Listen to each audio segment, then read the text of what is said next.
Keyword research যেহেতু শিখেছি এবং কিওয়ার্ড রিসার্চের পরে যে ধাপ সেটাকে বলা হয় অন পেজ এসইও। এই অন পেজ এসইওটা কি বা এটা কীভাবে করতে হয় এটা জানার আগে আমরা একটু ফ্রিল্যান্সিং মার্কেটপ্লেস থেকে ঘুরে আসি, দেখি যে অন পেজ এসইও নিয়ে কোনো কাজকর্ম হচ্ছে কিনা এবং যদি সেগুলো হয় কোন ধরনের কাজগুলো অন পেজ এসইওতে হয় আমরা একটু এটা দেখে আসি। এবং আজকের এই থিওরিক্যাল ক্লাসটি আজকের এবং আগামীতে যে ক্লাসগুলি হবে অন পেজ এসইও খুবই গুরুত্বপূর্ণ ক্লাস, কেউ মিস করবেন না। অন পেজ এসইও লিখে ফাইবারে সার্চ করবেন। আচ্ছা, বারবার এই ফাইবারটা দেখানোর কারণ হচ্ছে একদমই যারা বিগিনার লেভেলে আছেন তাদের জন্য ফাইবারটা বেস্ট একটা freelancing marketplace. freelancer.com, upwork.com, people per hour, এই মার্কেটপ্লেসগুলো কিন্তু একটু অ্যাডভান্স লেভেলের মার্কেটপ্লেস, যেখানে গিয়ে ভালো প্রপোজাল লিখে বা ক্লায়েন্টরা যখন কাজের জন্য যখন পোস্ট করে সেই পোস্টগুলোতে অসংখ্য মানুষের সাথে বিট করে আপনাকে কাজটা ছিনিয়ে আনতে হয়।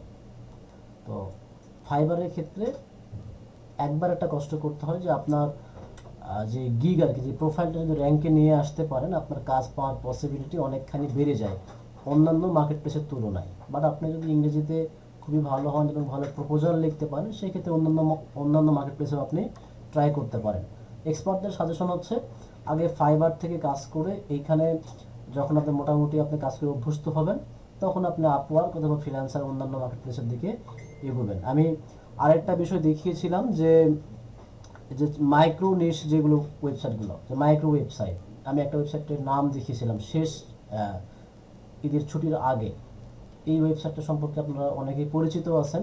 যাক, এইখানে কেউ কি অ্যাকাউন্ট করেছেন কিনা বা কাজকর্ম করলেন কিনা এগুলো আমাদের ফেসবুক গ্রুপে একটু জানাবেন। আপনাদের যে ডিজিটাল মার্কেটিংয়ের যে গ্রুপ আছে এই গ্রুপে পোস্ট করতে পারেন।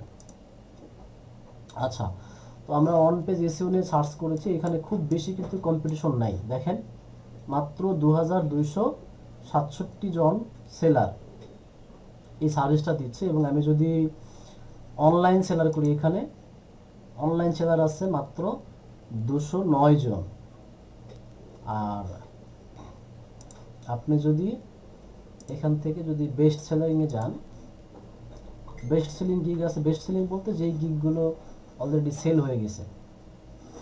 এবং দেখেন নিউয়েস্ট যদি করেন, নিউয়েস্ট আবার নতুন এখনও যারা কাজ পায় নাই তাদেরকে দেখেন আপনি এখনও কিন্তু 304 জন মানুষজন এই অন পেজ এসইও কাজ করার জন্য ফাইবারে গিগ তৈরি করেছেন। এখনও এই গিগগুলো সেল হয় নাই, তবে তারা খুব দ্রুতই সেল পেয়ে যাবে যদি তাদের গিগ যদি সুন্দরভাবে সাজানো গোছানো থাকে।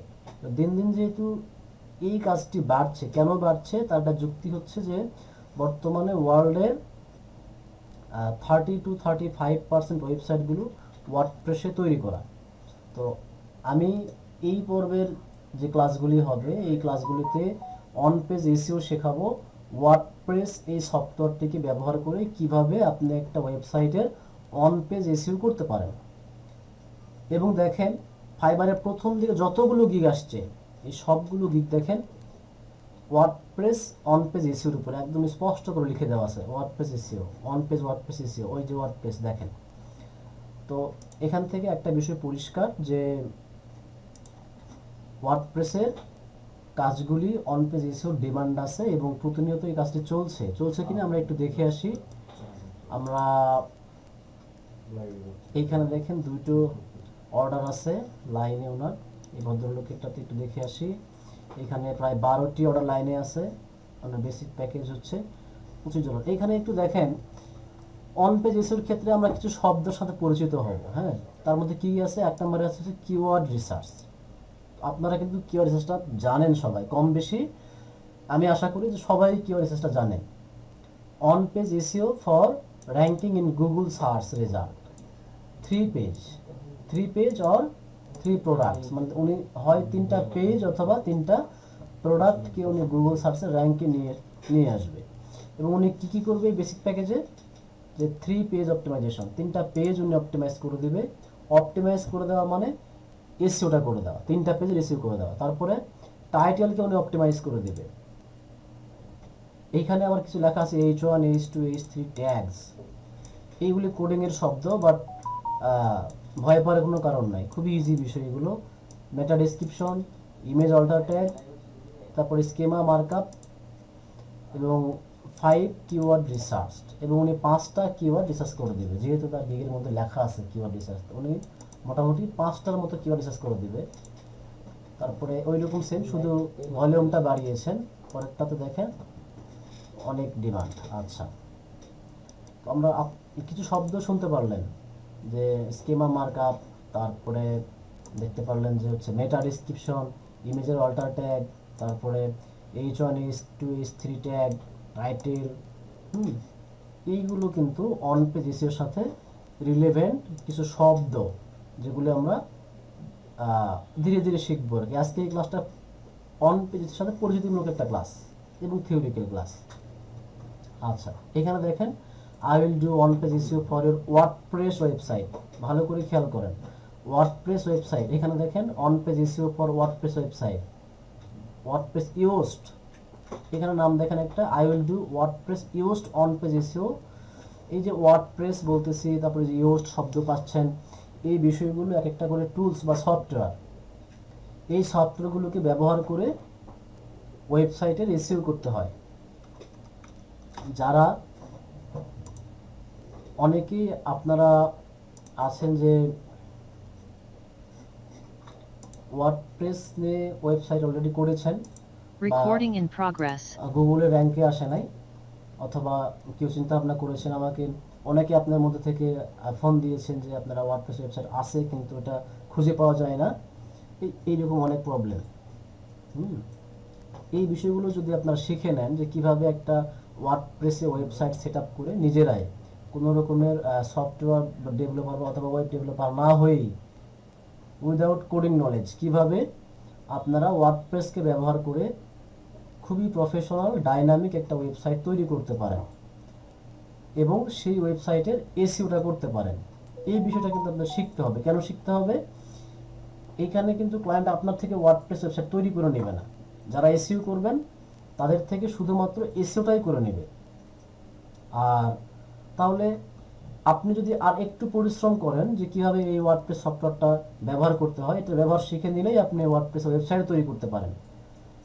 তো এই ক্ষেত্রে যেটা আপনি বেনিফিট পাবেন, আপনি নিজেই একটা ওয়েবসাইট তৈরি করে সেখান থেকে আপনি আপনার ই কমার্স ব্যবসা শুরু করতে পারেন, অথবা আপনার ব্লগিং শুরু করতে পারেন, অ্যাফিলিয়েট মার্কেটিং শুরু করতে পারেন, এবং আপনি যে একজন ডিজিটাল মার্কেটার এইটা বোঝানোর জন্য আপনার নিজের একটা পোর্টফোলিও তৈরি করতে পারেন। তো ফ্রিল্যান্সিং মার্কেটপ্লেসে পোর্টফোলিওটা খুবই গুরুত্বপূর্ণ একটা বিষয়। আর এইটা তৈরি করার জন্য আপনাকে কোনো ওয়েব ডেভেলপারের কাছে যেতে হবে না ইনশাল্লাহ। আপনি নিজে আপনার জন্য একটা পোর্টফোলিও ওয়েবসাইট তৈরি করে ফেলবেন, যেখানে আপনার সম্পর্কে লেখা থাকবে এবং আপনি কোন কোন কাজগুলি করেছেন, যেমন এই যে আপনি কিওয়ার্ড রিসার্চ করেছেন, ফেসবুকের পেজ তৈরি করেছেন, তারপরে আরও যে বিষয়গুলো আপনার সম্পর্কে এইগুলো দেওয়া থাকবে। এই পোর্টফোলিও ওয়েবসাইটটা ফ্রিল্যান্সারের জন্য আরেকটা দিকে বেনিফিট দেয়। ধরুন আপনি ফাইবার বা ফ্রিল্যান্সার বা আপওয়ার্কে আপনি কাজ করছেন, তো এইখানে কাজের ধরন হচ্ছে খুবই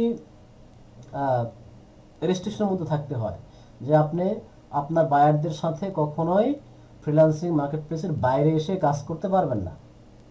বিশেষ করে ফাইবারে যদি আপনি আপনার মোবাইল নাম্বার দেওয়ার চেষ্টা করেন, ইমেল অ্যাড্রেস দেওয়ার চেষ্টা করেন, তারপরে যদি আপনি ফেসবুক আইডি দেওয়ার চেষ্টা করেন, এগুলো আপনার আইডির ঝুঁকিতে পড়ে যাবে এবং এমনও হতে পারে আপনার আইডির সাথে সাথে ব্লক অথবা সাসপেন্ড অথবা ওয়ার্নিং পেয়ে যাবে। ঠিক আছে? তো এই ক্ষেত্রে একটা উপায় হচ্ছে, যদিও এটা সাজেস্টেড উপায় নয় আর কি, এটা আমি অ্যাকচুয়ালি যারা নতুন আছেন, বিগিনার আছেন, তাদেরকে সাজেস্ট করবো যে মার্কেটপ্লেসের মধ্যেই কাজ করা। আর যারা একটু অ্যাডভান্স তাদের জন্য হচ্ছে যে একটা পোর্টফোলিও ওয়েবসাইট যদি কারো থাকে, ওয়ার্ডপ্রেস দিয়ে হোক, এইচটিএমএল দিয়ে হোক, যেটা দিয়েই হোক, ক্লায়েন্টকে যদি আপনি বলেন যে আমার সাথে আমার কাজগুলো দেখার জন্য আপনি আমার এই পোর্টফোলিও ওয়েবসাইটে আসেন, ওয়েবসাইটের লিঙ্ক কিন্তু ফাইবার অ্যালাউ করে। যেমন আপনার নাম ধরে নিলাম হচ্ছে আপনার নাম সুবর্ণ রায়। সুবর্ণ রায় যদি আপনি আপনার নামে একটা ওয়েবসাইট তৈরি করে ওই ওয়েবসাইটের মধ্যে ক্লায়েন্টকে নিয়ে আসতে পারেন। ওইখান থেকে যদি আপনি ফেসবুক, মেসেঞ্জার, হোয়াটসঅ্যাপ যেখানে খুশি সেখানে নিতে পারবেন, তাহলে যেটা হবে কি, ক্লায়েন্ট কিন্তু সরাসরি মার্কেটপ্লেসের বাইরে এসে আপনার সাথে যোগাযোগ করতে পারছে এবং আপনার কাজগুলোও কিন্তু তখন কি হচ্ছে, অনেক কম দামে আপনি করে দিতে পারবেন। কারণ ফাইবার বা ফ্রিল্যান্সার মার্কেটপ্লেসগুলো কিন্তু একটা ট্যাক্স বা ভ্যাট কেটে নেয়। এক্ষেত্রে ক্লায়েন্টেরও সুবিধা, আবার ফ্রিল্যান্সারদেরও সুবিধা আছে। এই ক্ষেত্রে আবার অসুবিধাও আছে এরকম। আপনি যদি অপরিচিত কোনো বারের সাথে কাজ করেন ফ্রিল্যান্সার মার্কেটপ্লেসের বাইরে এসে, আপনি যদি কাজে পেমেন্ট না পান, এই একটা ইস্যু ইস্যু হয়ে যাবে, যেটা আপনি সলভ করতে পারবেন না। এইরকম যদি ইচ্ছা থাকে যে আপনি মোটামুটি এক্সপার্ট লেভেলের হয়ে গেছেন বা আপনার বায়ার আপনার সাথে খুব রেগুলার কাজ দিচ্ছে, তখন তাকে আপনি ফ্রিল্যান্সার মার্কেটপ্লেসের বাইরে নিয়ে এসে কাজ করতে পারেন। সেটা আপনার সাথে দীর্ঘ সময় বা লং টার্ম কাজ করার সুযোগ পেতে পারে। এটা অনেক ফ্রিল্যান্সাররাই করে। দেখবেন যারা টপ রেট ফ্রিল্যান্সার, তারা কিন্তু তাদের পার্মানেন্ট ক্লায়েন্ট হয়। তো পার্মানেন্ট ক্লায়েন্টগুলো এইভাবেই তারা নিয়ে আসে, মার্কেটপ্লেসের বাইরে নিয়ে আসে। আমি এটা আপনাদের এখনও সাজেস্ট করছি না। এটা যখন আপনারা লেভেল 1, লেভেল 2 সেলার যখন হবেন, এই বিষয়গুলো ট্রাই করতে পারেন, তবে খুবই কেয়ারফুলি। আর এই জন্য পোর্টফোলিও সাইটটা আরেকটা বেনিফিট আপনাদেরকে দেয়। এখন অনেকেই বলতে পারে যে আমরা তো ডিজিটাল মার্কেটিং শিখতে আসছি, আমরা ওয়েবসাইট তৈরি করতে পারবো না। এই জন্য আসলে আমি এই ওয়ার্ডপ্রেসকে ব্যবহার করি, এসইওটাও শিখিয়ে দিব এবং এটার ফাঁকে কিছু কিছু হিন্টস দিব, যেটা দিয়ে আপনি একটু চেষ্টা করলে ওয়ার্ডপ্রেসে আপনার ওয়েবসাইট তৈরি করতে পারবেন। তবে যারা মোবাইলে যারা ক্লাস করছেন, তারাও ওয়ার্ডপ্রেস ব্যবহার করতে পারবেন, তবে এটি খুবই একটু লেভেলও হয়ে যাবে। হয়তো আপনার মোবাইলে, আমি যদি পিসিতে যেভাবে দেখাবো, এই অপশনগুলো আপনার মোবাইলে থাকবে, কিন্তু একটু হাইড হয়ে। আমি পিসি থেকে যে কাজটি 20 মিনিটে করে দেখাবো, আপনি মোবাইল থেকে সেই কাজটি করতে 20 মিনিট বেশি সময় লাগবে, যারা মোবাইলে যারা আছেন, ঠিক আছে? আর যারা পিসি থেকে আছেন তারা তো পারবেন। হ্যাঁ, এই জন্য এই ক্লাসগুলি একটু মনোযোগ দিয়ে করতে হবে যে কোন অপশনটা কোথায় আছে। তার আমরা বুঝতে পারলাম যে অন পেজ এসইওর কাজ আছে। আমরা একটু দেখে আসি। অন পেজ এসইওর শেখার আগে আমাদের কিছু বিষয় আছে। আমরা কিন্তু এসইওটা শিখেছি খুবই বেসিক লেভেলের কিওয়ার্ড রিসার্চ থেকে শুরু করে। ধাপ আছে, আমি বলেছিলাম যে on page SEO, of page SEO. তো আমরা এসইওটা শিখবো একদম নেক্সট লেভেলে। এটার জন্য আমাদের কি লাগবে? ওয়েবসাইটে কন্টেন্ট প্রয়োজন, তাই না? যদি কন্টেন্ট থাকে, সেই কন্টেন্টের কিন্তু আমরা কি করতে পারি? এসইও করতে পারি। আর কন্টেন্ট যদি না থাকে, ওই ওয়েবসাইটের কোনো এসইও হবে না। তো আপনার ক্লায়েন্ট যদি আপনাকে একটা ফাঁকা একটা ওয়েবসাইট দেয়, দিয়ে যদি বলে যে আপনি আমার এই ওয়েবসাইটের এসইও করে দেন, তাকে কিন্তু বলতে হবে যে আপনার ওয়েবসাইটে কন্টেন্ট খুবই কম অথবা নাই। তো কন্টেন্ট প্রয়োজন, তারপরে আপনি এসইও করতে পারবেন। তো এই কন্টেন্টটা প্রয়োজন, সেটা আপনার ক্লায়েন্টের জন্য অথবা আপনার নিজের ব্লগ অথবা নিজের ওয়েবসাইটের জন্য, অ্যাফিলিয়েট বলেন, ব্লগ বলেন, যেটাই বলেন। আচ্ছা, তো এটার জন্য আমরা বেসিক লেভেলের কন্টেন্ট রাইটিং শিখবো এবং আপনারা যদি একটু সময় দেন, আপনারা মোটামুটি একটা প্রো লেভেলের আর্টিকেল লিখতে পারবেন। এই আর্টিকেল লেখার অনেক বিষয় আছে, টেকনিক আছে। আপনি শুধু একটা গল্প বললেন আর ওই গল্পটা যদি লিখে দেন, ওটা গুগলের র্যাঙ্কে আসবে না। অনেকগুলো বিষয় মাথায় রেখে এই কাজটি করতে হয়। তো আমরা যদি এই আর্টিকেল লেখাটা শিখে ফেলি, আমাদের on page SEO 90 to 95% on page SEO শেষের দিকে শেষ হবে। তো আমরা একসাথে দুইটা বিষয় শিখবো আর কি, একটা প্রো আর্টিকেল লেখা শিখবো এবং অন পেজ এসইও করা শিখবো। দেখেন, তো একটা কন্টেন্ট রাইটিং বা আর্টিকেল লেখা কীভাবে শুরু করতে হয়। আমরা একটা আর্টিকেল লিখবো, লাইভ একটা আর্টিকেল লিখবো, সেটা কপি করে হোক, পেস্ট করে হোক, আমি দেখানোর জন্য, অথবা নিজে লিখে দিব। কোন কোন বিষয়গুলো আমি লিখবো বা কোন কোন বিষয়গুলো চেক করতেছি, এগুলো আপনাদের নজরে রাখতে হবে। দেখেন, শুরুতেই কি করতে হয়? Check authors article first. ধরুন আপনার ক্লায়েন্টের একটা ওয়েবসাইট আছে, তিনি বলছে যে আমার এই ওয়েবসাইটের এই একটা পেজ অথবা এই 3টা পোস্ট আছে, এই 3টা পোস্টগুলো আপনি অন পেজ এসইও করে দেন। যদি এটা বলে আপনার ক্লায়েন্ট আপনাকে, প্রথমেই আপনার কাজ হচ্ছে ওই ওয়েবসাইটের পেজগুলো কি ধরনের, ব্লগগুলি যে লেখা আছে সেগুলো কি ধরনের, সেগুলো কি ব্লগ পোস্ট, অ্যাফিলিয়েট পোস্ট, নাকি ই কমার্স প্রোডাক্টের পোস্ট, ঠিক আছে, নাকি ওইটা কোনো স্ট্যাটিক ওয়েবসাইট, বিভিন্ন বিষয় আছে, আগে চেক করতে হবে। তারপরে গ্যাদার সাম নলেজ, এইখানে গ্যাদার সাম নলেজ আপনি কীভাবে সংগ্রহ করতে পারবেন। আমি একটু ব্রাউজারে আসি,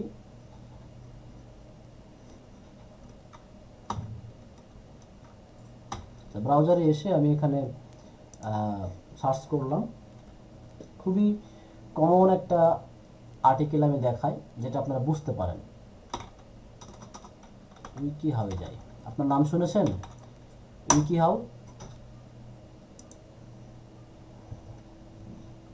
আচ্ছা, উইকি হাউ একটা ব্লগিং ওয়েবসাইট। এই ওয়েবসাইটে অনেক সুন্দর সুন্দর আর্টিকেল আছে, তার মধ্যে আমি এখান থেকে সার্চ করি হাউ টু ফিশ।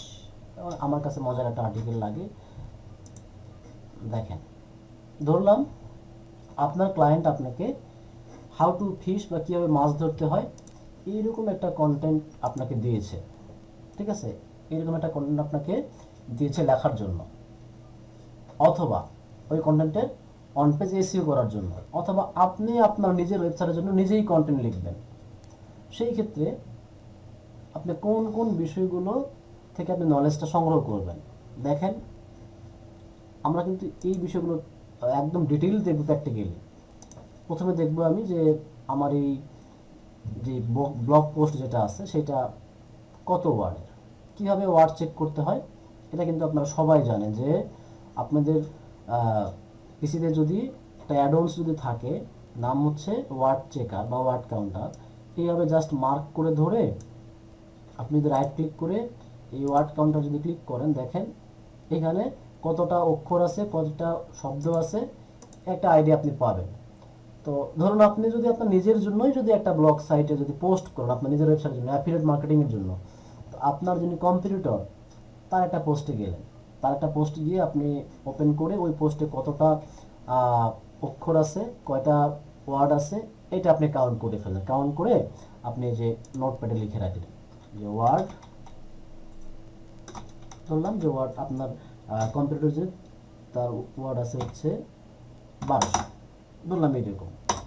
আচ্ছা, তারপরে তার এই ব্লগে ছবি কয়টা আছে বা কী ধরনের ছবি আছে, দেখেন এই ওয়েবসাইটটা কিন্তু এতটাই সুন্দর, প্রত্যেকটা স্টেপের ছবি দিয়ে এবং এই সব ছবিগুলো কার্টুন ছবি, দেখেন যেগুলো খুবই এঙ্গেজমেন্ট তৈরি করে আর কি, যারা অডিয়েন্স স্টেপ বাই স্টেপ কীভাবে, এই যে দেখেন বড়শির যেই নব কী বলে এগুলোকে, দেখেন বড়শি যেটা, তারপরে হচ্ছে কীভাবে জাল থেকে মাছ ধরবে, বসে ফালাবে কীভাবে, কত দূরে, এই বিষয়গুলো কিন্তু তারা প্রতিটা স্টেপ বাই স্টেপ দেখিয়ে দিচ্ছে।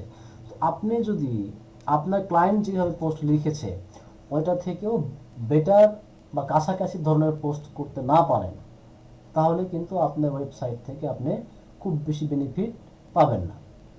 এই জন্যই আপনাকে কন্টেন্ট রাইটিংয়ের উপরে একটা মোটামুটি ভালো নলেজ থাকতে হবে, এটা আপনার নিজের জন্য এবং আপনার ক্লায়েন্টের জন্য। কারণ আপনি যদি কম্পিটিটরদের পোস্ট যদি না দেখেন, সেখান থেকে যদি আইডিয়া না নেন, তাহলে আপনার ওই ক্লায়েন্টের যে পোস্ট আপনি করে দেবেন, যেটা এসইও আপনি করে দেবেন, ওই পোস্ট র্যাঙ্কে আসবে না, ওই পোস্টটা র্যাঙ্কে আসবে না। কারণ অলরেডি ওই টপিকে গুগলে কারা কারা র্যাঙ্কে আছে, তাদের পোস্টের টাইটেলগুলো কীরকম, তারা কত বড় পোস্ট করেছে, কেন তারা র্যাঙ্কে আসলো।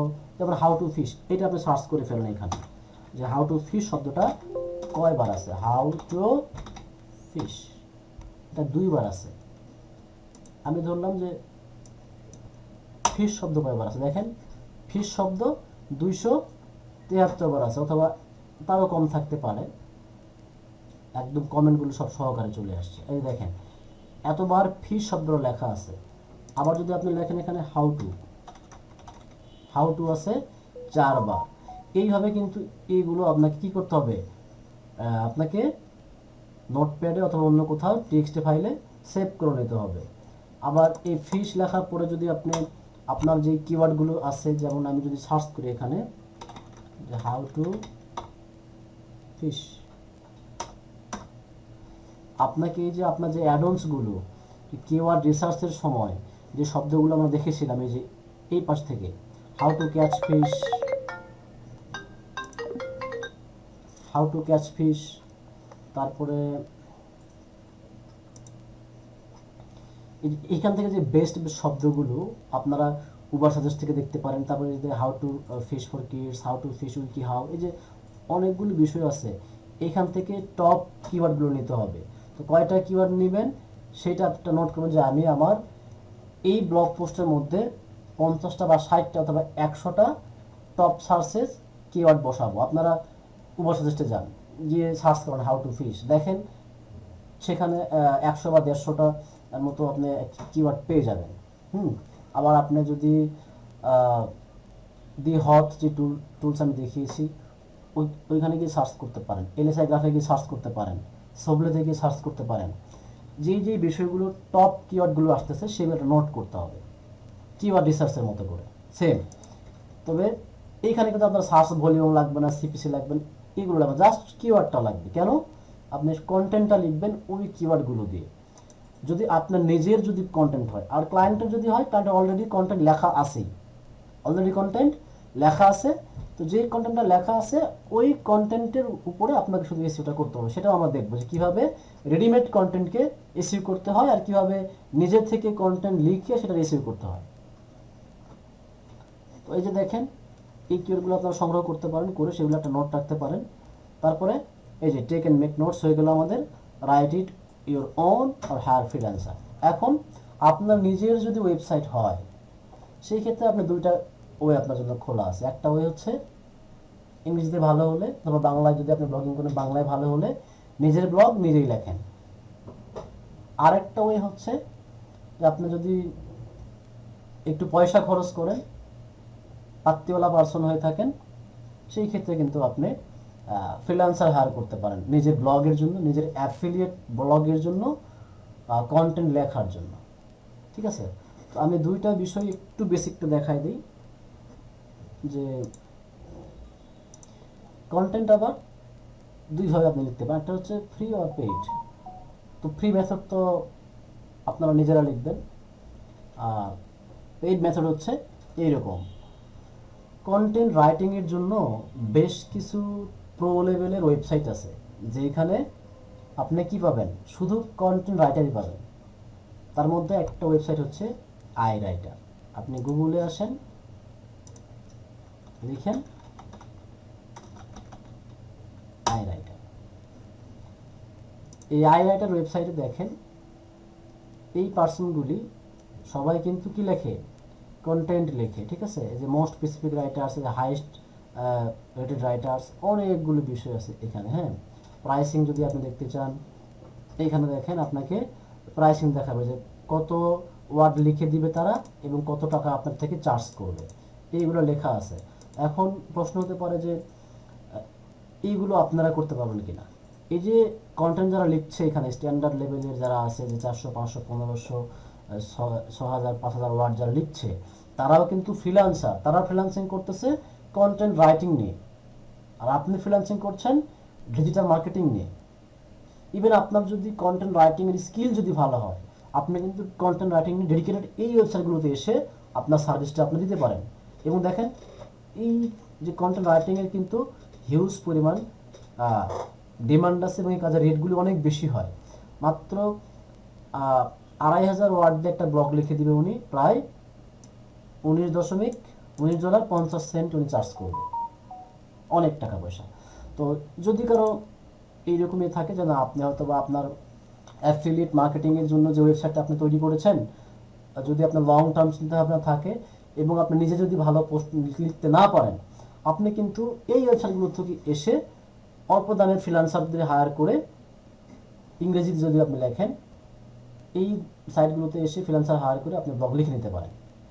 দেখা গেলো আপনি একটা ব্লগের জন্য খরচ করলেন $10, ওই ব্লগটায় আপনাকে 6 মাস 7 মাস পরে $100 রিটার্ন করতেছে। কারণ আপনি অনভিজ্ঞ অবস্থাতে কন্টেন্ট যেভাবে লিখবেন, একজন প্রফেশনাল কন্টেন্ট রাইটার মাথায় আগে থেকেই কীভাবে কন্টেন্ট লিখলে ওই কন্টেন্টগুলো টপ র্যাঙ্কে আসে এইগুলো তারা জানে। ইভেন আপনি আজকেও জানবেন। আজকাল আরও 2 দিন যদি আপনি আমার ক্লাস করেন, আপনিও জানতে পারবেন যে কোন বিষয়গুলো মাথায় রাখলে কন্টেন্টগুলো র্যাঙ্কে আসে। এই একটা সাইট আমি দেখালাম, আরেকটা সাইট আমি এখানে অ্যাড করেছি, নাম হচ্ছে হায়ার রাইটার। এই দুইটা সাইট হচ্ছে একদমই ডেডিকেটেড কন্টেন্ট রাইটারদেরকে নিয়ে। এইখানে অসংখ্য মানুষজন কন্টেন্ট লিখে দিচ্ছে টাকা চার্জ করে, হ্যাঁ, গেট আর্টিকেলস রিটেন বা গেট পেইড টু রোড, হ্যাঁ, প্রাইসিং আছে, আপনারা দেখে নিতে পারেন এগুলোতে। আর এই দুটো ছাড়াও ফাইবারে যদি আপনি সার্চ করেন কন্টেন্ট রাইটার পাবেন, আবার যদি আপনি আপওয়ার্কে গিয়ে সার্চ করেন আপনি নিজেই ফ্রিল্যান্সার হায়ার করতে পারেন। এটা হচ্ছে পেইড মেথড। পেইড মেথডে আপনার টাকা পয়সা খরচ করতে চাইলে বা খরচ করা সম্ভব হলে করতে পারেন, সাজেস্টেড, ভালো সুফল পাবেন, আর নিজে লিখতে পারলে আরও ভালো। আচ্ছা, এটার এই অন পেজের এই বিষয়টা চলে গেল কন্টেন্ট রাইটিং। আমরা কিন্তু এগুলো দেখবো প্র্যাকটিক্যালি কীভাবে কোন কোন বিষয়গুলো মাথায় রাখবো। আরেকটা বিষয় আছে এখানে, ডোমেইন হোস্টিং রেজিস্ট্রেশন। এখানে দুটো শব্দ এসেছে, ডোমেইন এবং হোস্টিং। আচ্ছা, ডোমেইন এবং হোস্টিং কি এটা একটু বোঝার জন্য আমরা একটা ওয়েবসাইটে যাই। তো ধরলাম এই ওয়েবসাইটটাই যে iWriter, এই যে দেখেন iWriter.com অথবা servehumanfoundation.org, এই যে নামগুলি, এই নামগুলি কিন্তু আপনাদের ওয়েবসাইটের ডোমেইনের নাম, যেটাকে বলা হয় ডোমেইন। আর এই যে এই ওয়েবসাইটে লেখা দেখছেন, তারপর বিভিন্ন ছবি দেখতে পাচ্ছেন, অনেক সাইটে ভিডিও থাকে, এই বিষয়গুলো কিন্তু একটা জায়গা দখল করে থাকে, ঠিক আছে? এই জায়গাগুলো যেখানে থাকে, এই ছবিগুলো, ভিডিওগুলো, লেখাগুলো তো একটা ফাইলে রাখতে হয়। আপনি যেমন আপনার পিসিতে যেরকম মেমোরি কার্ড লাগান, এইরকম এই কন্টেন্টগুলো যেখানে থাকে এটাকে বলি আমরা হোস্টিং বা স্পেস বা স্টোরেজ। এক একজন এক এক নামে বলে, সঠিক নাম হচ্ছে হোস্টিং। আচ্ছা, এই ডোমেইন হোস্টিং রেজিস্ট্রেশনের একটা বিষয় আছে অন পেজ এসইও করার সময়। আপনি যদি অন পেজ এসইও প্র্যাকটিস করতে চান একবারে লাইভ, তাহলে কিন্তু আপনাকে ডোমেইন হোস্টিং পারচেস করেই এই প্র্যাকটিসটা করতে হবে, এটা নিজের চর্চার জন্য। আর আপনি যদি শুধু শেখার জন্য বা কাজ পাওয়ার আগ পর্যন্ত প্র্যাকটিস করেন, আপনার যদি ভালো ল্যাপটপ বা ডেস্কটপ থাকে মোটামুটি কনফিগারেশনের, তাহলে কিন্তু আপনি এই কাজটা ডোমেইন হোস্টিং পারচেস না করেও করতে পারবেন। ডোমেইন হোস্টিংটা রেজিস্ট্রেশন করার যে প্রসেস সেগুলো আমরা দেখব তবে পরে। তার আগে আমরা দেখব যে কিভাবে এই ডোমেইন হোস্টিং, ভালো ডোমেইন হোস্টিং খুঁজে নিতে হয় বা কোনগুলো টপ লেভেল ডোমেইন, ঠিক আছে? বেশ কিছু বিষয় আছে। আপনি একটা ওয়েবসাইট খুলেছেন, এই ওয়েবসাইট তো র্যাঙ্কে আসবে, কয়েকটা বিষয়কে বিবেচনা করেই ওয়েবসাইটগুলো গুগলে র্যাঙ্কে আসে। তার মধ্যে ডোমেইন হচ্ছে অন্যতম একটা উপকরণ। কিভাবে আপনি খুঁজে বের করবেন যে আপনার ডোমেইনটাই বেস্ট ডোমেইন, আপনার ব্যবসার সাথে ম্যাচ করে ডোমেইন? ফার্স্টে বলা আছে use a brand new fresh domain. প্রথমে দেখেন ব্র্যান্ড নিউ ফ্রেশ ডোমেইন বলা হয়েছে ডোমেইন কেনার আগে। এটা কিন্তু আপনার ক্লায়েন্টের কিন্তু অলরেডি আছে, থাকবে, কিন্তু আপনি নিজের জন্য যদি ব্লগ লিখতে চান, অ্যাপ্লাই করতে চান, সেই ক্ষেত্রে কিন্তু এই বিষয়গুলো আপনাকে চিন্তা ভাবনা রাখতে হতে পারে। এবং আপনার ক্লায়েন্টের যদি না থাকে, আপনি ক্লায়েন্টকে এগুলো সাজেস্ট করতে পারেন। আচ্ছা, ব্র্যান্ড নিউ ডোমেইন, এই কথাটা বলার উদ্দেশ্য হচ্ছে ইন্টারনেটের ডোমেইনগুলো নির্দিষ্ট মেয়াদে বিক্রি হয়। কোনো ডোমেইনের মেয়াদ 1 বছর, 1.5 বছর, 2 বছর, কোনোটা আবার আজীবনের জন্য কিনে নেওয়া হয়। ধরুন আমি আমার নাম দিয়ে একটা ডোমেইন কিনেছি 1 থেকে 1.5 বছরের জন্য। এরপরে যদি আমি যাদের কাছ থেকে কিনে নিলাম তাদেরকে যদি টাকা পেড না করি, আমার এই ডোমেইনটা বাতিল হয়ে যাবে এবং এটা কিন্তু ইউজড ডোমেইন হিসাবে ইন্টারনেটে থেকে যাবে। অনেকেই কম দামে এই ইউজড ডোমেইনগুলো কিনে নেয়। আপনাদেরকে যদি আমি দেখাই, কোথা থেকে ইউজড ডোমেইন পাওয়া যায়, ইউজড ডোমেইন সার্চ করেন।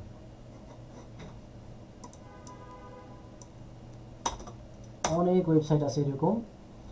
এই ইউজ ডোমেনগুলো কিন্তু কম দাম দেখে অনেকেই কিনে ফেলে, ঠিক আছে, কিন্তু এটা করা যাবে না। এখানে বেশ কিছু বিষয়, এক্সপার্ট ডোমেইনে যদি আমি যাই, এক্সপার্ট ডোমেইনে আপনি অনেক ভালো ভালো ডোমেইন পাবেন, যেগুলোতে অলরেডি অনেকগুলো ভিজিটর আছে, ডিএ আছে, পিএ আছে, খুব ভালো ডিএ পিএ আছে, আলেক্সা র্যাঙ্ক খুবই ভালো। তারপরে অর্থাৎ এইগুলো র্যাঙ্কে ছিল ডোমেনগুলো, কোনো কারণে তাদের ডোমেনগুলো তারা পেইড করে নেয়, আর পরে এটাকে কী হয়ে গেছে, এক্সপায়ার্ড হয়ে গেছে। আপনি যদি এইগুলো থেকে একটা মোটামুটি ভালো লেভেলের ডোমেন কিনে নেন, দেখতেছেন যে হচ্ছে, ধরুন আমি এটা হচ্ছে নাম বলে দিচ্ছি এখানে, আচ্ছা, liveolive.com, মনে করলাম এই একটা ওয়েবসাইট, দেখেন liveolive.com, ক্লিক করেন।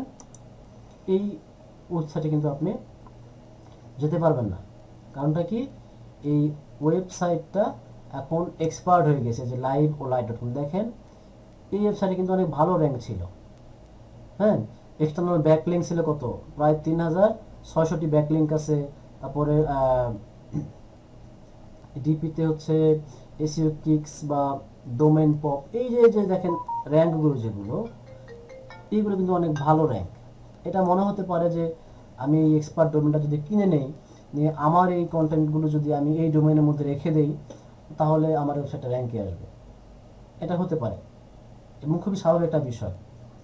কিন্তু ধরুন এই ওয়েবসাইটটা আপনি র্যাঙ্ক দেখেছেন এরকম কোনো কারণে, এই ওয়েবসাইটকে গুগল যদি পেনাল্টি দিয়ে রাখে, আপনি এই ওয়েবসাইট, এই ডোমেন কিনলে লসের মধ্যে পড়বেন। এই জন্য সাজেস্টেড বিষয় হচ্ছে ব্র্যান্ড নিউ ডোমেন নিতে পারলে ভালো।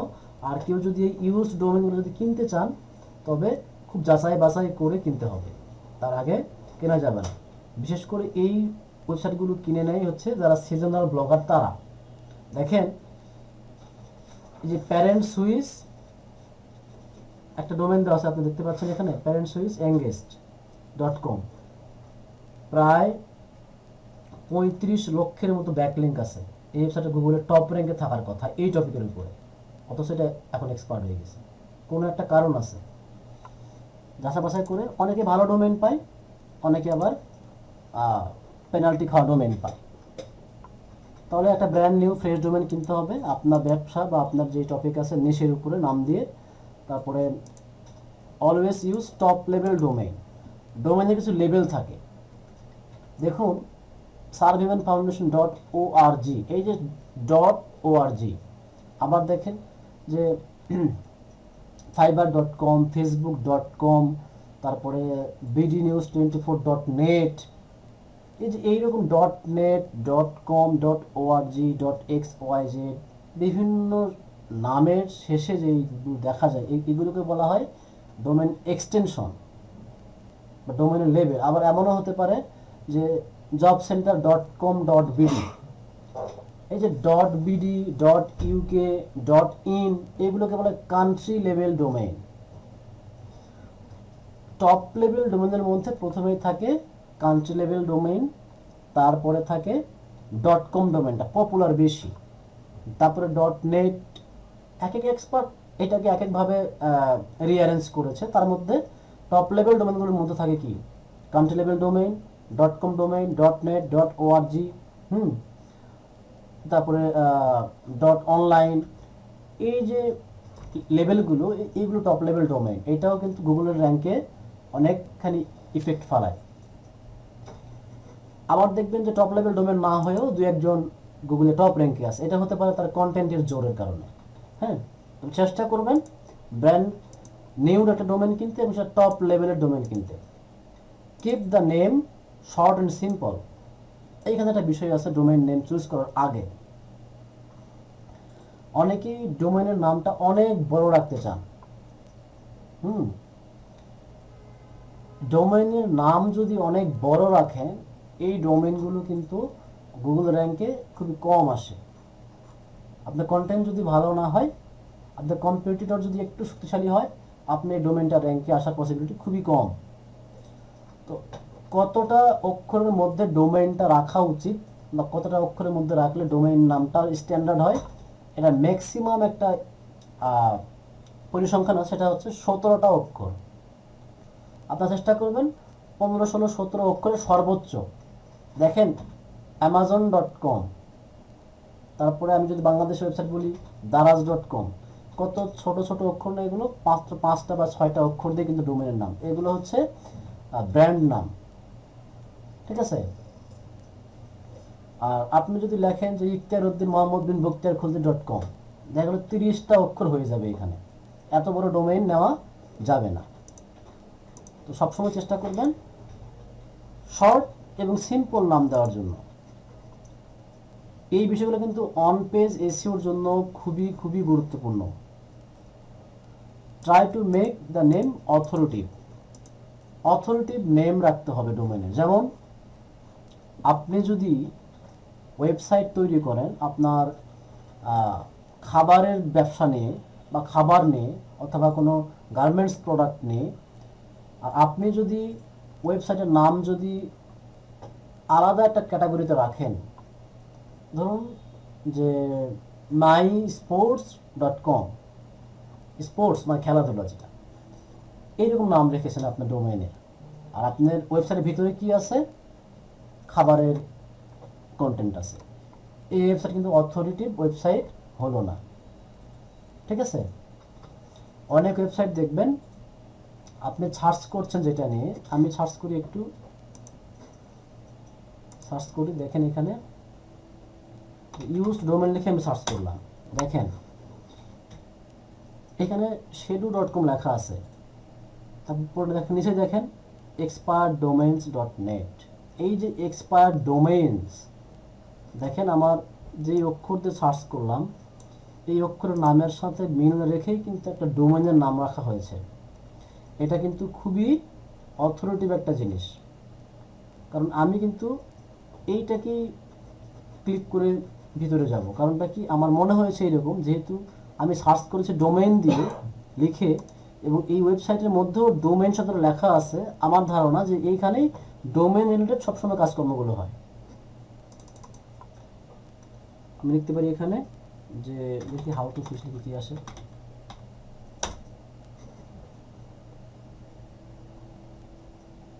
দেখেন হাউ টু ফিশ লিখে সার্চ করেছি, তো প্রথমে কি এসেছে এখানে যে একটা ইউটিউবের ভিডিও এসেছে, কারণ এটা প্র্যাকটিক্যালি একটা বিষয়। তারপরে চলে এসেছে কি উইকিহাবের বিষয়। আচ্ছা এইখানে দেখেন এবার beginners guide on how to catch fish, এই টাইটেল দিয়ে একটা লিঙ্ক আছে এখানে techmefishing.org। এই যে ডোমেইনের নামের মধ্যে যে টেকমি ফিশিং লিখলো, ফিশিং শব্দটা উল্লেখ আছে এখানে, আমি লিখেছি কি হাউ টু ফিশ শব্দটা এখানে অ্যাড করেছি, তাদের ডোমেইনের মধ্যেও ফিশিং লেখা আছে, এটা অথরিটিভ একটা ওয়েবসাইট। তারপরে দেখেন এরকম আরও অথরিটিভ ওয়েবসাইট আছে যেগুলোতে ক্লিক করার সম্ভাবনা বেশি থাকে। আচ্ছা আমি আরেকটা ডোমেইন খুঁজে বের করার চেষ্টা করি, আর এই যে বাকি যেগুলো আছে সেইগুলো কিন্তু র্যাঙ্কে এসেছে, কিন্তু দেখা গেল এইগুলোর মধ্যে যদি আপনার ওয়েবসাইট যদি 4 নাম্বার 5 নাম্বার 6 নাম্বারে যদি থাকে, মানুষ ওইগুলোতেই ক্লিক করবে। যেমন ধরুন এই যে এইখানে SLO হাইফেন দেওয়া আছে, এটা খুব একটা গুরুত্বপূর্ণ বিষয় চলে আসছে এই মুহূর্তে, SLO-fishing.si। আবার দেখেন kayakguru.com, এই কায়াক তো বোঝেন, কায়াক হচ্ছে যখন মাছ ধরে তখন ওই যে একটা নৌকার মতো, চিকন নৌকার মতো যে কায়াকিং বলে, এটা কায়াক করে আর কি, বোট সিস্টেম। তো এটা মাছের সাথে রিলেভেন্ট, আবার স্লো ফিশিং রিলেভেন্ট। এইখানে একটা হাইফেন দেওয়া আছে, আপনারা চেষ্টা করবেন, অনেকেই হয় কি যে ডোমেইন নাম লিখে সার্চ করলে ওইটা পাওয়া যায় না, আনঅ্যাভেলেবল দেখায় যে ওটা আগেই কেউ কিনে নিয়েছে, এই জন্য করে কি অনেকে একটু স্পেলিং চেঞ্জ করে দেয়, মাঝখানে হাইফেন দিয়ে দেয়।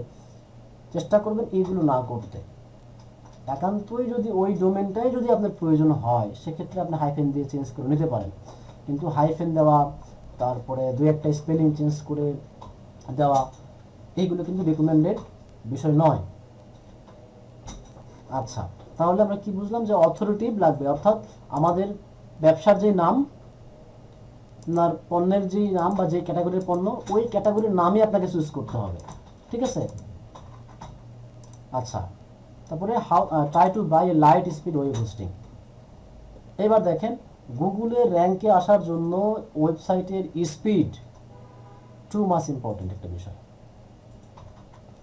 গুগল ক্রলার যেটা, আপনারা জানেন যে গুগলের লক্ষ লক্ষ বট আছে বা ক্রলার আছে। এই ক্রলারগুলো যখন ওয়েবসাইটকে ইন্ডেক্স করার সময় তারা যে ওয়েবসাইটগুলো ভারী মানে একটু বেশি লোড হয়, ওই ওয়েবসাইটগুলোতে তারা ইন্ডেক্স করতে পারে না। পারলেও তারা যেইগুলোতে খুবই কম সময়ে ওয়েবসাইটে তারা এন্ট্রি করতে পারছে, ওই ওয়েবসাইটগুলো র্যাঙ্কে নিয়ে আসে। আর যে ওয়েবসাইটে একটু ভারী, অনেক দেরি করে লোড হয়, ওই ওয়েবসাইটটা গুগলের র্যাঙ্কে আসতে অনেক প্রবলেম হয়। আনুমানিক স্ট্যাটিস্টিক হচ্ছে এইরকম, ওয়েবসাইটের লোডিং স্পিড থাকতে হয় 5 সেকেন্ডের কম। কেন দেখেন, আমি বাংলাদেশি মানুষ, একটা পপুলার একটা ওয়েবসাইটে গেলাম, বাংলাদেশে একটা ওয়েবসাইটে গেলাম, আপনার হাতে আমাদের অনেক সময় আছে 10 সেকেন্ড 12 সেকেন্ড অপেক্ষা করার, কিন্তু একটা বিদেশি যিনি প্রোডাক্ট কিনতে আসছেন, তার হাতে এত সময় নাই যে 10 থেকে 15 বা 20 সেকেন্ড পর্যন্ত অপেক্ষা করে একটা ওয়েবসাইটে সে এন্ট্রি করবে। তারা কি করবে, যখন দেখবে ওয়েবসাইটটা লোড হচ্ছে না, ওই লিঙ্কটা বন্ধ করতে আরেকটা লিঙ্কেতে প্রবেশ করবে। তার মানে চেষ্টা করতে হবে যে ভালো স্পিডের একটা হোস্টিং কিনতে। এই হোস্টিং এর স্পিড কিন্তু আবার ডোমেনের হয় না, এই স্পিড নির্ভর করে হোস্টিংয়ের উপরে। হোস্টিং মানে যে মেমোরিটা, যে জায়গাটা, স্টোরেজ, এইটার উপরে ডিপেন্ড করে আপনার ওয়েবসাইটের স্পিড কেমন হবে এবং আপনার ওয়েবসাইটের কন্টেন্ট কীরকম আছে, এগুলোর সাইজ কত বড়, এটার উপরে ডিপেন্ড করে। তো যারা অ্যাফিলিয়েট ওয়েবসাইট তৈরি করবেন ভাবছেন বা করে ফেলেছেন অলরেডি, বা ই কমার্স সাইট করেছেন, তারা এই বিষয়টাকে অবশ্যই লক্ষ্য রাখবেন যে আপনার ওয়েবসাইটের স্পিড যেন খুব বেশি না হয়। 5 সেকেন্ড সর্বোচ্চ চেষ্টা করবেন। 5 সেকেন্ড 10 সেকেন্ড পর্যন্ত বাংলাদেশে অ্যাফিলিয়েট ওয়েবসাইটগুলো আছে অনেক ভালো ভালো, কিন্তু যত লাইট স্পিড করা যায় ওয়েবসাইট র্যাঙ্কে আসবে ভালো, ইউজাররা ক্লিক করে ঢুকে যাবে এবং অন্যান্য পেজগুলো যদি দ্রুত লোডিং হয় সেক্ষেত্রে কিন্তু ইউজাররা মজা পাবে। একটা পেজে ক্লিক করে যদি চা খাওয়া হয়, ওই ওয়েবসাইটে কিন্তু ইউজার থাকবে না, অনেক দেরি হয়ে যাবে। আচ্ছা, এই একটা বিষয়। তাহলে আমরা এই 5টা বিষয় কিন্তু কি করব, মনে রাখবো। এটা অন পেজ এসইওর জন্য গুরুত্বপূর্ণ, কারণ এইগুলো যদি ঠিকঠাক না থাকে আপনি এসইও করেও খুব বেশি বেনিফিট পাবেন না। আপনি যতই এসইও করেন না কেন, কন্টেন্ট যদি ভালো হয়, টপ লেভেলে যদি কন্টেন্ট হয়, সেক্ষেত্রে আপনার ভাগ্য ভালো হতে পারে, র্যাঙ্কে আসতে পারে। আর এইখানে যদি 5টা বিষয় যদি ভুল থাকে, ওই ওয়েবসাইটকে র্যাঙ্কে নিয়ে আসা খুব কঠিন হয়ে যাবে। আচ্ছা, আমরা পরের স্লাইডে আসি। তো অন পেজ অপটিমাইজেশনের কিছু বিষয় আছে, সেইগুলো আমরা এখন স্টেপ বাই স্টেপ ফলো করব। আজকে আমি আপনাদেরকে একটা সফটওয়্যার সেট আপ করা শিখিয়ে দেব। এই সেট আপ করা সফটওয়্যারটা আপনারা যেটা দেখবেন, হুবহু যাদের লাইভ ওয়েবসাইট যাদের আছে, অলরেডি এখানে অনেকেই আছেন যাদের ডোমেইন হোস্টিং কেনা আছে অথবা ওয়ার্ডপ্রেস ওয়েবসাইট ব্যবহার করেন, তারা না করলেও হবে। কিন্তু যারা একদমই নতুন, কখনোই ওয়ার্ডপ্রেস নাম শোনেন নাই অথবা ওয়ার্ডপ্রেস ব্যবহার করেন নাই, কীভাবে ব্যবহার করতে হয়, আপনার তো ডোমেইন নাই, হোস্টিং নাই, তো এই টপিকগুলি তারা খুবই মনোযোগ সহকারে দেখবেন। আমরা মোটামুটি স্লাইড 7 পর্যন্ত এসেছি। এই 7-এর পরে আমরা বাকিগুলো সব প্র্যাকটিক্যাল, এগুলো হচ্ছে আমাদের সব প্র্যাকটিক্যাল বিষয়। তো আমরা আজকে একটা সফটওয়্যার সেট আপ করে দেখবো, খুব মনোযোগ সহকারে দেখবেন সবাই। সফটওয়্যারটা সেট আপ করার জন্য আপনাকে প্রথমে যেতে হবে গুগলে।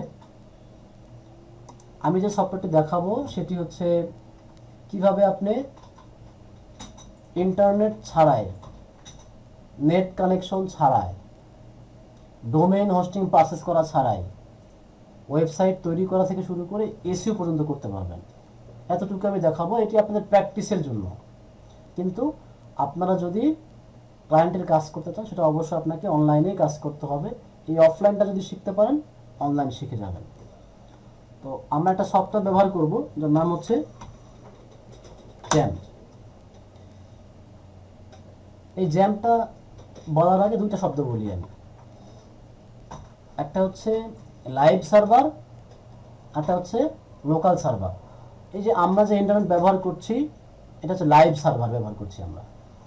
আর আমরা যদি এমন কোনো বিষয় বা কোনো টুলস ব্যবহার করে থাকি যেটা আমাদের নিজেদের কম্পিউটারকে আমরা সার্ভারে পরিণত করতে পারি, এটাকে বলা হয় লোকাল সার্ভার। তো আমরা এখন শিখব কীভাবে লোকাল সার্ভারে কাজ করতে হয় এসইও নিয়ে।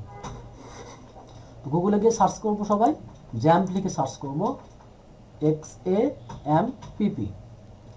আপনাদের যদি আরও ইচ্ছা হয় এই এক্স তে কি, এতে কি, এম তে কি, পি তে কি, এগুলো আপনার কি করবেন সার্চ করে জেনে নিতে পারেন মিনিং কি।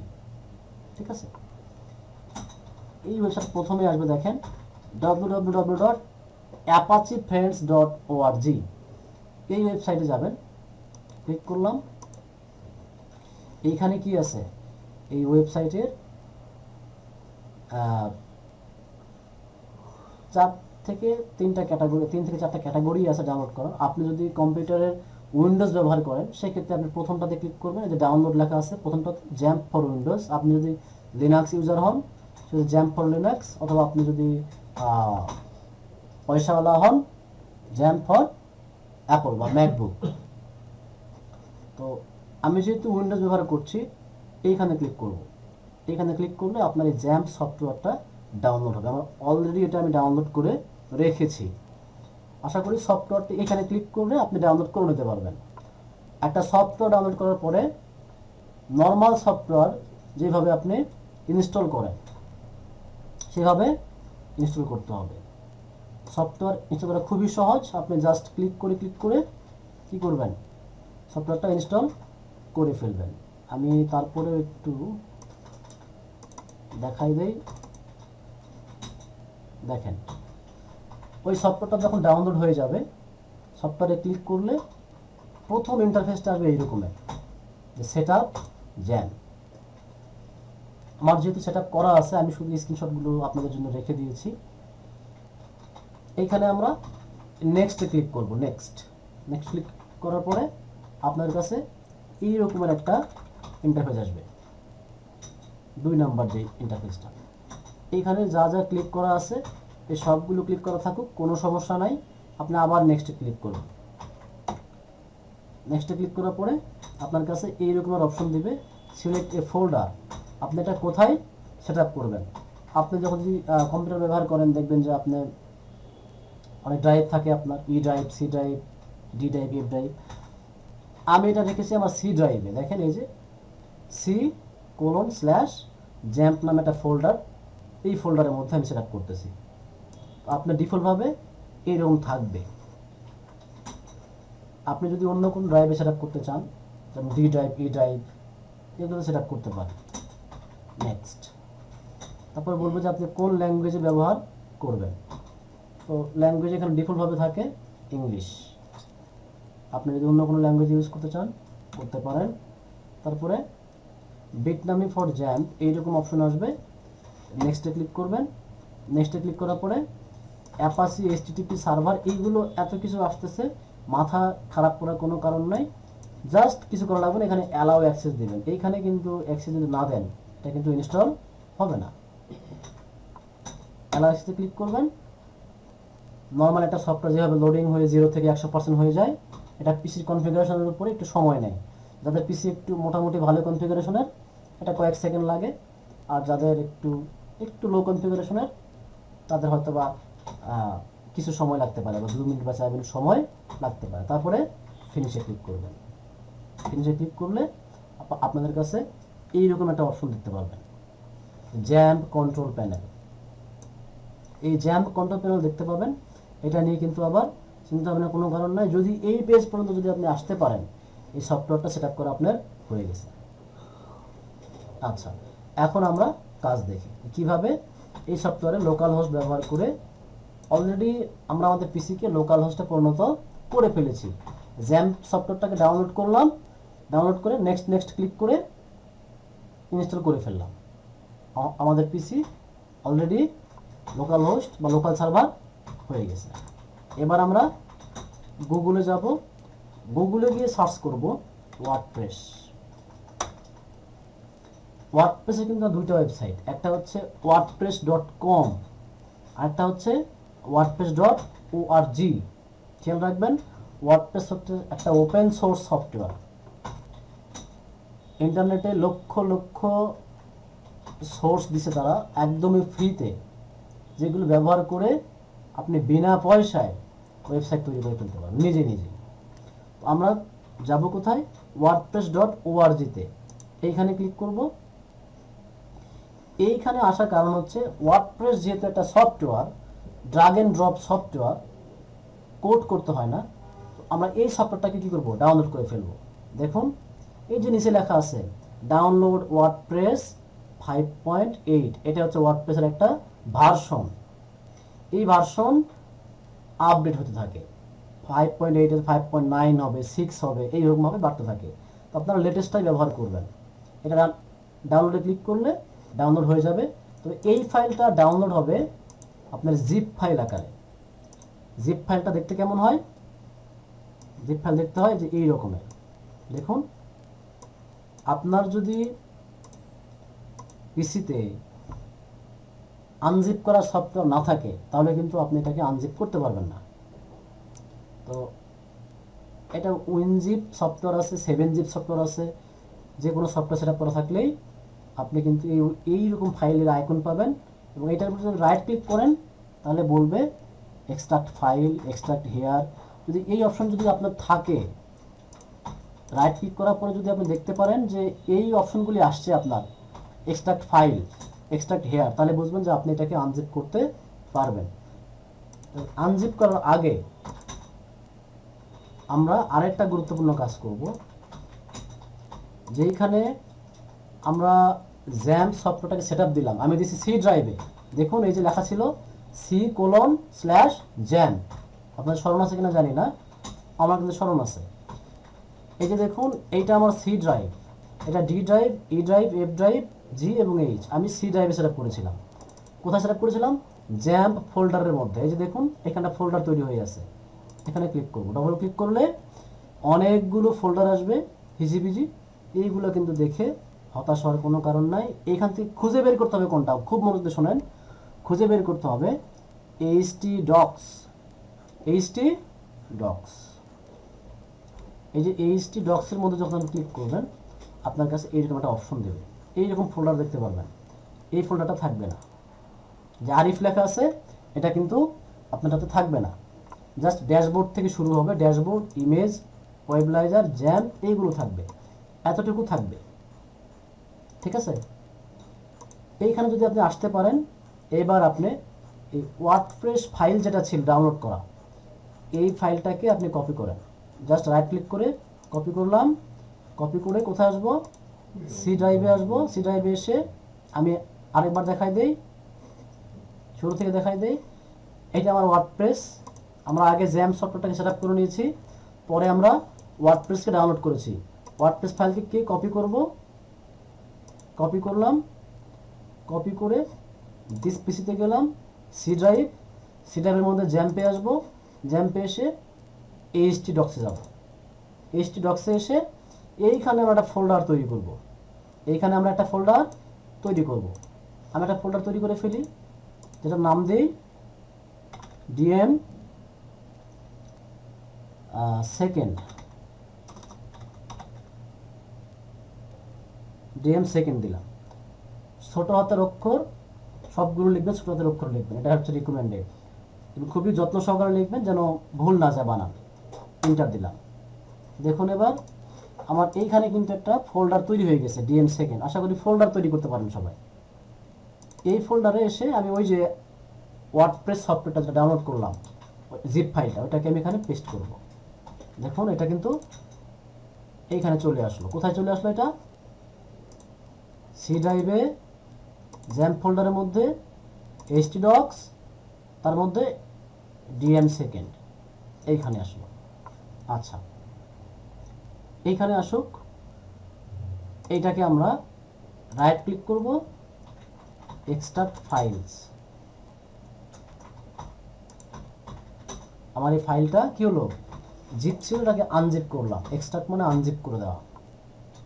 এইটার আমাদের আর প্রয়োজন নাই। এই জিপ ফাইলটাকে আমি ডিলিট চেপে ডিলিট করে দিলাম। আমার এই ফোল্ডারটা থাকলো, ফোল্ডারের মধ্যে ক্লিক করলাম, ওয়ার্ডপ্রেস নাম আসলো। আরেকটা ফোল্ডার আছে দেখুন, এইখানে অনেকগুলো ফাইল আছে ফোল্ডার সহ। এই যে wp-admin, wp-content, wp-includes, এই সবগুলোকে আমি সিলেক্ট করব। সিলেক্ট করে রাইট ক্লিক করব, কাট করব। আপনাদেরকে স্মরণ আছে, এই যে আমরা htdocs থেকে কোথায় আসছিলাম দেখেন, সি ড্রাইভে গেছিলাম, জ্যাম্পের মধ্যে ছিলাম, htdocs-এ ছিলাম।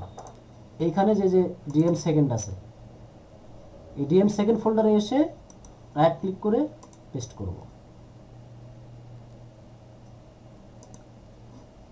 এইটা আমি আরেকবার দেখাবো।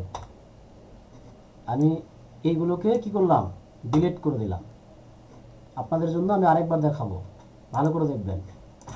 এই ফোল্ডারে এখন কিছুই নাই, ফোল্ডারে কিছুই নাই। জ্যাম্পের মধ্যে htdocs, তার মধ্যে ডিএম সেকেন্ড। কি করতে হবে, ওয়ার্ডপ্রেসটাকে কপি করতে হবে। কপি করলাম, ডিএম সেকেন্ডের ফোল্ডারে আসলাম, রাইট ক্লিক করে পেস্ট করলাম। রাইট ক্লিক, এক্সট্রাক্ট ফাইল, অথবা আপনারা এক্সট্রাক্ট হেয়ার দিতে পারেন। আমি এক্সট্রাক্ট ফাইল দিলাম, ওকে। এই জিপ ফাইলের আর কোনো প্রয়োজন নাই, আমি ডিলিট চেপেটাকে ডিলিট করে দিলাম। এই ফোল্ডারের ভিতর যাব, আবার ক্লিক করব, এইরকম যখন আসবে জাস্ট সিলেক্ট করব, রাইট ক্লিক, কাট করে দেখুন, এই যে দেখুন উইন্ডোজের এইগুলোর উপরে দেখুন ওয়ার্ডপ্রেস লেখা আছে, ওয়ার্ডপ্রেস 5.8 লেখা আছে। এখানে কি লেখা আছে, ডিএম সেকেন্ড। একটু মাউসের দিকে খেয়াল করুন, এইখানে আমি ক্লিক করব। এইখানে এসে ফাঁকা জায়গাতে ক্লিক করে জাস্ট রাইট ক্লিক, পেস্ট। এই ফোল্ডারে কিন্তু আর কিছু না, দেখেন ফোল্ডার কিন্তু ফাঁকা, কারণ এই ফাঁকা এই ফোল্ডার ভিতর থেকে আমরা সবগুলো কাট করে কোথায় নিয়ে আসছি, ব্যাকে আসছি, এইখানে এসে পেস্ট করে দিয়েছি। এই ফোল্ডারটা যদি ফাঁকা, যেহেতু প্রয়োজন নেই। আমার এই ফাইলগুলো থাকলো কোন জায়গায়, থাকলো আমার C drive, XAMPP, htdocs, DM second. এতটুকু করতে পারলে অর্ধেক কাজ আপনার হয়ে গেছে সেটআপ করা। এবার যেটা করতে হবে, ওই যে আমরা জ্যাম্প ডাউনলোড করলাম, ওই জ্যাম্পের মধ্যে আমাদের ফিরতে হবে। এবার এই যে দেখুন জ্যাম্প কন্ট্রোল লেখা আছে, অথবা আপনি নিচের দিকে যে জ্যাম্প ফোল্ডার পাবেন, জ্যাম্প কন্ট্রোল প্যানেল লেখা আছে, জ্যাম্প কন্ট্রোল প্যানেল, এখানে ক্লিক করবেন। ক্লিক করলে আপনার কাছে এইরকম লেআউট দিবে। প্রথম যে দুটো লেখা আছে অ্যাপাচি এবং লেখা আছে MySQL, একটাতে দিবেন স্টার্ট, আবার দিবেন MySQL, দিবেন স্টার্ট। দেখেন অ্যাপাচিও ফার্স্টে হলুদ ছিল, পরে গ্রিন হয়ে গেল, MySQL হলুদ ছিল, গ্রিন হয়ে গেল। এই দুটো যদি গ্রিন হয় তাহলে বুঝতে পারবেন আপনার এই সফটওয়্যারটি এখন কাজ করবে। অনেকের ক্ষেত্রে এটা অনেক ইস্যু থাকে কম্পিউটারে, কারণ এটা রেড হয়, এরর আসে, ঠিক আছে। যদি এরর দেখায় সেই ক্ষেত্রে আপনি এই জ্যামটাকে আবার আনইনস্টল করে দিয়ে আবার নতুন করে সেটআপ করতে পারেন, নতুন করে। আশা করি এরর দেখাবে না। অ্যাপাচি MySQL স্টার্ট দিলাম, স্টার্ট হয়ে গেছে দেখেন। এটাকে আপনি মিনিমাইজ করে রেখে দেন। মিনিমাইজ করলাম। আমি এবার ব্রাউজারে যাব, এইগুলো আমি কেটে দিই। ব্রাউজারে যাব, ব্রাউজারে গিয়ে আমি সার্চ করব এবার localhost/phpMyAdmin। কি লিখলাম, localhost/phpMyAdmin। বানান ভুল যাওয়া হবে না, কোনো রকমের স্পেস কিন্তু নাই, বানান যেন ভুল না যায়, কোনো প্রকার স্পেস দেওয়া যাবে না। এন্টার দিবেন। এন্টার দেওয়ার পর আপনার কাছে এইরকম একটা লেআউট চলে আসবে। আপনাদের কি মনে আছে আমরা একটা ফোল্ডার তৈরি করলাম একটু আগে, ডিএম সেকেন্ড নামে। যেই রকমভাবে লিখেছিলেন, যেই নামটা লিখেছিলেন হুবহু ওই নামটাই আপনার স্মরণ রাখতে হবে। এইরকম লেআউট যখন আসবে দেখতে পারবেন এই যে বাম দিকে দেখেন নিউ লেখা আছে, নিউ লেখা আছে, এখানে নিউ এর মধ্যে একটা ক্লিক করব। ক্লিক করলাম কেন? আমরা একটা ডেটাবেস তৈরি করব। দেখেন ডেটাবেস লেখা আছে, আমরা একটা ডেটাবেস তৈরি করে ফেলবো। এই ডেটাবেসের নাম হতে হবে আপনি ফোল্ডারের নাম যেটা দিয়েছিলেন হুবহু ওই নাম, যদি ভুল হয় কাজ করবে না। আমি লিখেছিলাম ছোট হাতের সবগুলো অক্ষর ডিএম সেকেন্ড। আমরা আরেকবার ক্রস চেক করে আসি যে ভুল গেল কিনা নাম। দেখুন আমাদের এইটা হচ্ছে ফোল্ডারের নাম DMSECOND সেকেন্ড, হ্যাঁ সেকেন্ড। আচ্ছা ডিএম সেকেন্ড দিলাম। এইগুলো তার কিছুই করতে হবে না, জাস্ট এখানে ক্রিয়েটে ক্লিক করবেন। ক্রিয়েটে ক্লিক করার পরে দেখেন এইখানে আপনার ডিএম সেকেন্ড এটা দেখা যাচ্ছে, হাতের বাম দিকে দেখেন, স্ক্রিনের বামে দেখতে পাচ্ছেন। এবার আপনাকে যেটা খুঁজে বের করতে হবে স্ক্রিনের উপর দিয়ে দেখেন একটু structure, SQL, search, query, export, import, operation, privilege লেখা আছে। দেখেন এই প্রিভিলেজে ক্লিক করবেন। প্রিভিলেজে ক্লিক করার পরে নিচে দেখবো আমার লেখা আছে অ্যাড নিউ ইউজার। আমরা একটা ইউজার তৈরি করব। প্রথম ধাপ কি? ডেটাবেস তৈরি করা। পরের ধাপ ইউজার তৈরি করা। আমরা ফোল্ডারের নাম দিয়েই ডেটাবেস তৈরি করেছি, এবার একটা ইউজার তৈরি করব। ক্লিক করলাম নিউ ইউজারে, এখানে নাম দেব একটা। তো এই নাম আপনি মনে রাখতে হবে যেখানে কি নামটা দিচ্ছেন। আমি দিলাম ডিএম সেকেন্ড, এই নামটা বেনো দিলেও কোনো সমস্যা নাই। ডিএম সেকেন্ড দিলাম। এইখানে আর কিছু করব না, আমি যে পাসওয়ার্ডে যে ঘর আছে, আচ্ছা এই পাসওয়ার্ডের ঘরে আচ্ছা ডিএম সেকেন্ড কি দিতে পারি, এখানে আরেকটা যুক্ত করতে পারি আমি লাইভ বা ডিএম সেকেন্ড ক্লাস দিতে পারি। ডিএম সেকেন্ড ক্লাস এইটা দিলাম আমি ইউজারের নেম, ঠিক আছে দিলাম। পাসওয়ার্ড, পাসওয়ার্ডের ঘরে একটা পাসওয়ার্ড দিবেন। তো আমরা একটা পাসওয়ার্ড লিখে ফেলি আগে। ধরলাম আমি পাসওয়ার্ড দিব হচ্ছে ডি বড় হাতের এম ডিএম, তারপরে দিতে পারি আমরা অ্যাড হ্যাশ SHF, আমি দিলাম ডিএম অ্যাড হ্যাশ SHF 2021 দিলাম। মনে করুন এইটা আমাদের এই লোকাল হোস্টের পাসওয়ার্ড। এটাকে আমি কপি করব, জাস্ট কপি। এটাকে মিনিমাইজ করতে হবে কারণ এটা কিন্তু প্রয়োজন হবে আমাদের। এখানে পেস্ট করে দেব, এইখানে পেস্ট করে দেব।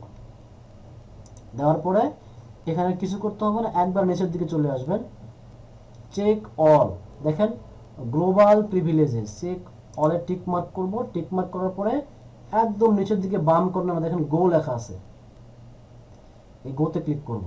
তাহলে এটা একটু মনে রাখতে পারি আমরা যে এটা ছিল আমাদের ইউজারের নাম আর এটা ছিল পাসওয়ার্ড। ইউজার ছিল এইটা আর এটা ছিল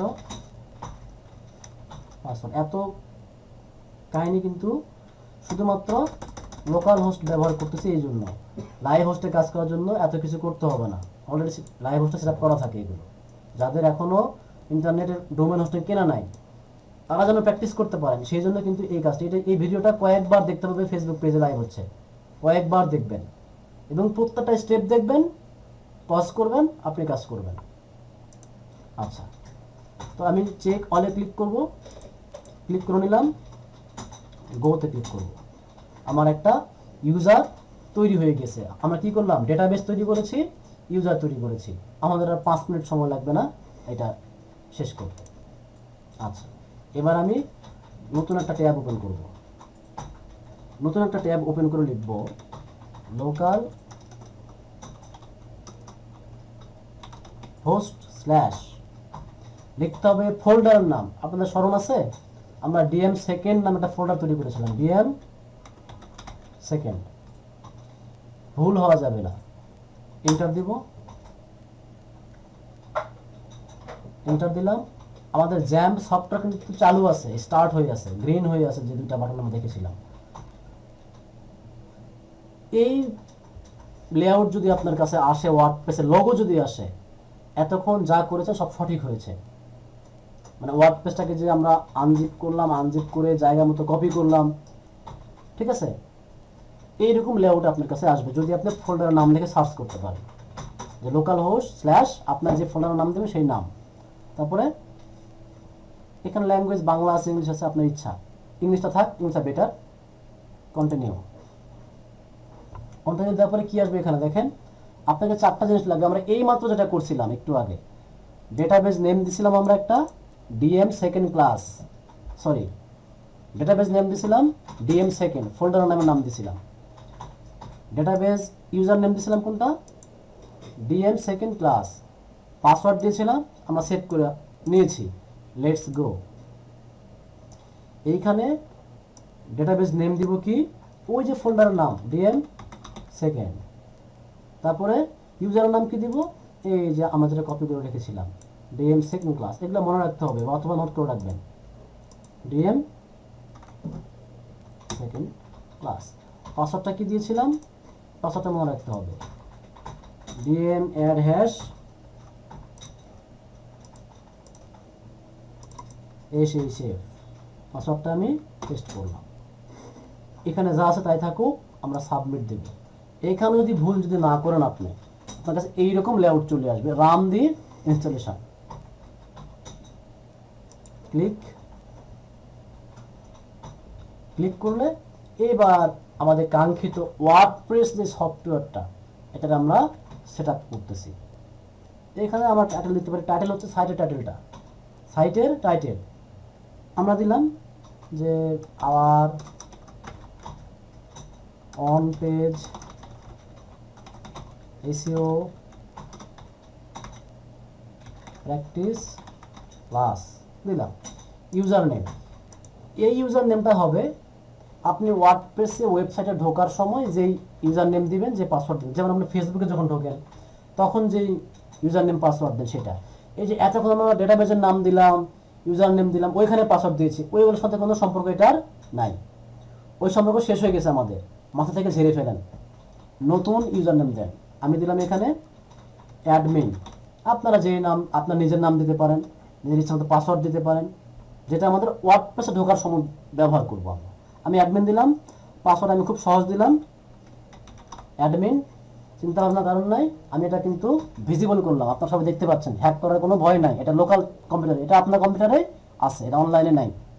আপনার নিজের কম্পিউটারে আপনি ব্যবহার করবেন, আপনার নিজের ইচ্ছা মতো শক্তপোক্ত পাসওয়ার্ড দিবেন, ইউজার নাম দিবেন, কনফার্ম উইথ পাসওয়ার্ড। যেহেতু আমাদের পাসওয়ার্ডটা খুবই দুর্বল, বলতে চাই আপনি কি পাসওয়ার্ডটা ব্যবহার করবেন, জি করব। ইমেইল দিবেন, ইমেইল দিবেন একটা, কেন, যদি কোনো সময় পাসওয়ার্ড রিকভারি করতে হয়। আমি দিলাম sarvimanfoundation@gmail.com। দেওয়ার পরে search engine visibility, search engine visibility এইটাও কিন্তু যদি ক্লিক করা থাকে তাহলে গুগল আপনাকে সার্চ করে খুঁজে পাবে না। আর এই জায়গাতে যদি আপনার আনটিক করা থাকে, মানে যদি টিক চিহ্ন দেওয়া না থাকে, তাহলে আপনার ওয়েবসাইটটা গুগলে ইন্ডেক্সড হবে। অনেক ওয়েবসাইট হয় যে এরকম যে ভালো এসইও করা নাই, তারা চায় না যে আমাদের এই ওয়েবসাইটটা এসইও না করেই যেন গুগল যেন সার্চ খুঁজে পায়, তারা চায় না। তারা চায় যে ওয়েবসাইট যখন সম্পূর্ণভাবে এসইও করা হয়ে যাবে তখন যেন গুগল আমাদেরকে খুঁজে পায়। এটা ভিতর থেকে আমরা করতে পারি। তো আমরা এটাকে আনটিক অবস্থায় রেখে দিলাম, ইনস্টল। আর লোকাল হোস্টে যেহেতু কাজ করছেন তো গুগলের খুঁজে পাবে বা না পাবে এটা কোনো চিন্তা ভাবনার কোনো কারণ নাই। খুঁজে পেলেও ভালো, না পেলে আরও ভালো। খুঁজে পাবে না, কারণ আপনি কাজ করবেন ইন্টারনেট ছাড়া, এটা অনলাইনে লাইভ হচ্ছে না।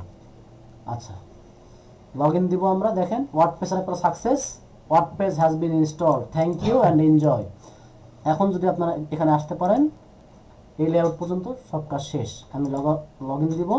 লগ ইন দিয়ে যে মাত্র আমি যে অ্যাডমিন দিয়েছিলাম ইউজার নেম আর পাসওয়ার্ড দিয়েছিলাম অ্যাডমিন, এই দেখেন অ্যাডমিন পাসওয়ার্ড, তারপর রিমেম্বার মি যেতে পারেন, লগ ইন। এই হচ্ছে আপনাদের একটা লোকাল হোস্টে ওয়ার্ডপ্রেস সেট আপ করার কৌশল। এই লেআউট পর্যন্ত যদি আপনি আসতে পারেন, আপনি সাকসেসফুলি আপনার কম্পিউটারকে লোকাল সার্ভারে পরিণত করে ওয়ার্ডপ্রেস সেট আপ করে সেখানে লগ ইন করতে পেরেছেন, সব কিছু ওকে। আজকের ক্লাস এতটুকুই। এই সেট আপ করাটুকু সবাই চেষ্টা করুন, যাদের কম্পিউটার আছে সবাই চেষ্টা করবেন, কারণ আমরা নেক্সট ক্লাসে কিন্তু কি দেখব, সরাসরি অন পেজ এসইউ করা শিখব, তখন কিন্তু এটা প্রয়োজন হবে। আর যাদের কম্পিউটার নাই তারা এই ক্লাসটি মনোযোগ দিয়ে দেখবেন, কারণ ক্লায়েন্টে যখন কাজ করবেন আপনাকে কাজ করতে হবে অনলাইনে বসে, তখন কিন্তু সেট আপ করা ঝামেলা এইগুলো আপনাকে পোহাতে হবে না। সরাসরি এই যে ওয়েবসাইটের ওয়ার্ডপ্রেসের যে অ্যাক্সেসটা আপনাকে ক্লায়েন্ট দিয়ে দিবে, জাস্ট লগ ইন করবেন। লগ ইন করলে আপনি সরাসরি এইরকম লেআউট দেখতে পারবেন। এতক্ষণ যেটা দেখলেন, ডেটাবেস তৈরি করা, ইউজার তৈরি করা, পাসওয়ার্ড দেওয়া, এইগুলো হচ্ছে ক্লায়েন্টের কাজ। যদি ক্লায়েন্টের কাজ করে দেন, তার ওয়েবসাইট যিনি বানাই দিচ্ছে সেগুলো করে ফেলেছে অলরেডি, আপনার কাজ হচ্ছে এটার পরের থেকে। আর দেখালাম যাতে সবাই, যাদের কম্পিউটার আছে তারাও যেন এই কাজটা লোকাল হোস্টে ইন্টারনেট ছাড়াই করতে পারে। আপনি যদি এখন ইন্টারনেটটা বন্ধ করে দেন, সমস্ত কাজই করতে পারবেন। এইখানে আপনি একটা ওয়েবসাইট মেক করতে পারবেন ইন্টারনেট ছাড়া, এসইও করতে পারবেন। তবে শুধুমাত্র ডাউনলোড করার জন্য বা এই যে জ্যাম্পটা ডাউনলোড করার জন্য আপনি ডেটা প্রয়োজন আছে। আমরা তো একটা সামারাইজ করে ফেলতে পারি, এটা কিভাবে আমরা এটাকে সেট আপ দিলাম। প্রথম কাজ আমি জাস্ট 2 মিনিট সামারাইজ করি। প্রথম কাজ হচ্ছে download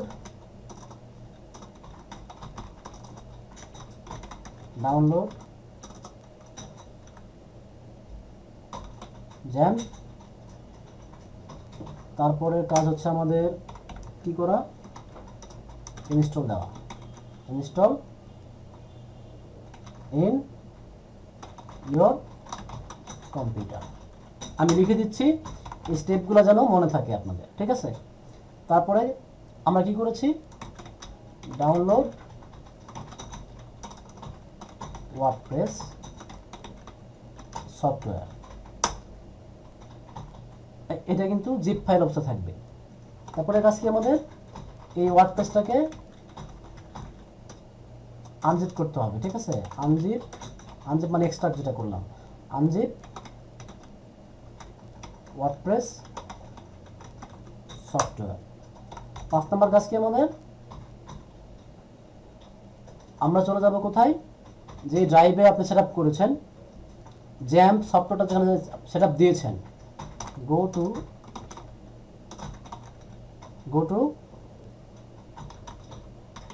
XAMPP folder. XAMPP folder পরে কই যাব আমরা, htdocs-এ যাব। htdocs-এ গেলাম, যাওয়ার পরে কি করব আমরা, ক্রিয়েট এ নিউ ফোল্ডার, একটা ফোল্ডার আমরা তৈরি করলাম, তার ভিতরে গেলাম। যাওয়ার পরে কি করব, ওই যে আনজিপ যেটা করলাম, অথবা আমরা এখানে আনজিপ না, আমরা কপি দিয়ে দিই। ওয়ার্ডপ্রেস ফাইলটাকে আমরা কপি করেছিলাম, কপি করে এই ফোল্ডারে আমরা পেস্ট করেছিলাম, তাই তো। পেস্ট ওয়ার্ডপ্রেস জিপ ফাইল হয়ে গেল। তারপরে কি করলাম, ওই জিপ ফাইলটাকে আমরা আনজিপ করলাম, আনজিপ ফাইল বা আনজিপ দি ফাইল। এই ফাইলটা আনজিপ করাটা কিন্তু একটু গুরুত্বপূর্ণ, যে আপনি আনজিপ করে কোন লোকেশনে রাখছেন। আমি 2-3 বার দেখিয়েছি, ওটা ভালো করে দেখবেন, ঠিক আছে। এরপরে কাজ কি, আমাদের আনজিপ করা হয়ে গেল। এরপরে কাজ হচ্ছে আমরা গো টু জ্যাম্প কন্ট্রোল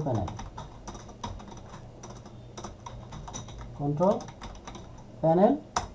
তারপরে কি করব আমরা, অ্যাপাচি এবং স্টার্ট অ্যাপাচি এবং কি মাইএসকিউএল, এই দুটা চালু করে নেব। এরপরে কাজ কি আমাদের, গো টু ব্রাউজার। যে কোনো ব্রাউজারে আপনি যাবেন, গিয়ে সার্চ করব কি, লোকাল হোস্ট / কি সার্চ করব, আপনার যে ফোল্ডারের নাম, ওই যেই ফোল্ডারটা আপনি তৈরি করলেন, ঠিক আছে, ফোল্ডার নেম লিখে সার্চ করব। তারপরে কি করব, লেফট সাইড থেকে নিউ এর মধ্যে ক্লিক করব, এই যে ঠিক এইখান থেকে, এই যে নিউ, ক্লিক নিউ।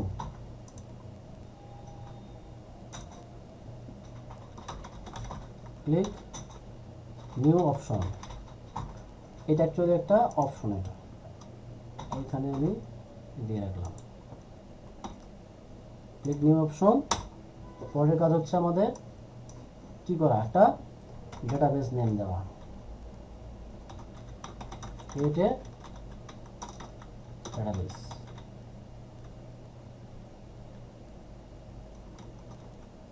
এখানে কিন্তু দিব আমরা কিসের নাম দিব, আমরা দিব ফোল্ডারের নাম, যে ফোল্ডারটা আমরা তৈরি করেছিলাম। রাইট ইউর ফোল্ডারস নেম, হয়ে গেল, ওকে দিলাম। তারপরে কাজ কি আমাদের, গো টু,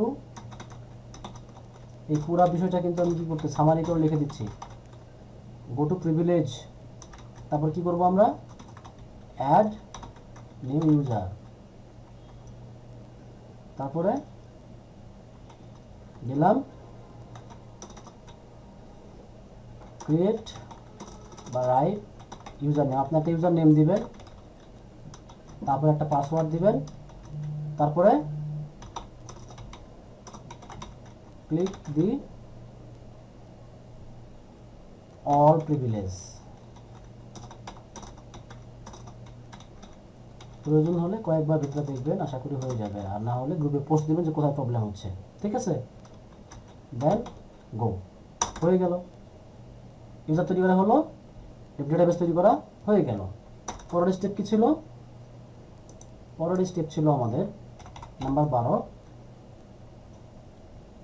আমরা নিউ ট্যাবে যাব, গো টু নিউ ট্যাব, গিয়ে সার্চ করব local host slash, sorry actually এইখানে সার্চ করতে হবে আমার পিএইচপি সংশোধনী আছে, পিএইচপি মাই অ্যাডমিন। প্রথমে সার্চ করতে হবে পিএইচপি মাই অ্যাডমিন, হ্যাঁ, এই যে এটাতে ব্রাউজারে গিয়ে লোকাল হোস্ট স্ল্যাশ পিএইচপি মাই অ্যাডমিন, তারপরে সার্চ করতে হবে আমরা ফোল্ডারে নেম, একটু সংশোধনী, আচ্ছা, ফোল্ডার নেম। তারপরে আপনার যে লেআউটটা দিবে সেইখানে আপনি কি করবেন, ডেটাবেস নেম দিবেন,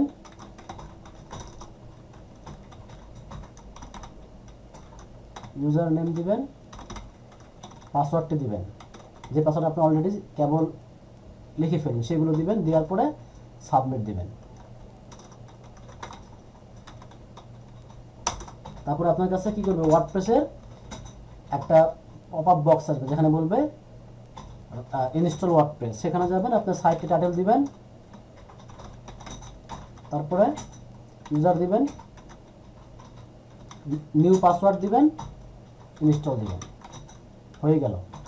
তারপরে লগ ইন করবেন, ফাইনালি লগ ইন। এটা একটু আপনার কাছে জটিল মনে হচ্ছে এখন, এই লাইভ ফার্স্ট টাইম হয়তো বা দেখছেন, এটা ভিডিওটা যদি 2 থেকে 3 বার যদি দেখেন এটা হয়ে যাবে। আমি এটা আপনাদেরকে হোয়াটসঅ্যাপের গ্রুপে দিয়ে দিচ্ছি এই পুরা প্রসেসটা।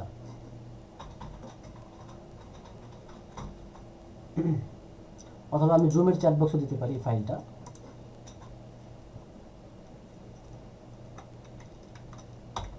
তো আজকের ক্লাস আসলে এতটুকুই। আমি ফাইলটা একটু দিয়ে দিই আপনাদেরকে, হ্যাঁ, ফাইল, আচ্ছা ফাইল না দিয়ে আমি এখানে একবার পেস্ট করে দিই, সবাই একটু কপি করে নেবেন। খুবই সিম্পল একটা বিষয়, দেখতে অনেকখানি কঠিন মনে হতে পারে আপনাদের কাছে, নতুন অবস্থায় ভয় পাওয়ার কোনো কারণ নাই।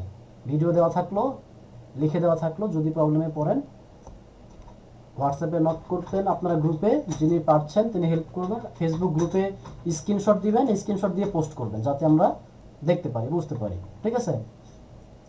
আর যদি প্রবলেমে পড়েন ইনস্ট্যান্টলি একটু ইউটিউব সার্চ করবেন যে কী এরর আসতেছে আপনার, কারণ এটা অন পেজ এসইও প্র্যাকটিসের জন্য লাগবে। আপনি শুধু দেখছেন, দেখবেন তো অবশ্যই, ভালো করে কাজ শেখার জন্য প্র্যাকটিসটাও করতে হবে।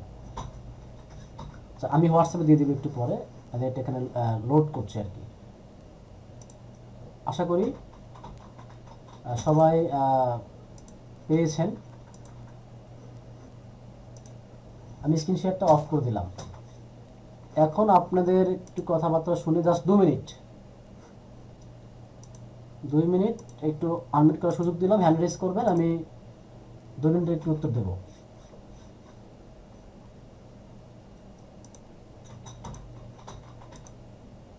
আপনারা আনমিউট করতে পারেন।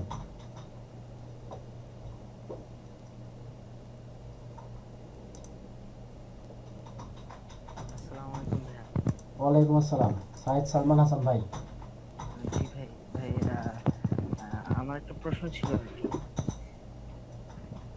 বলেন।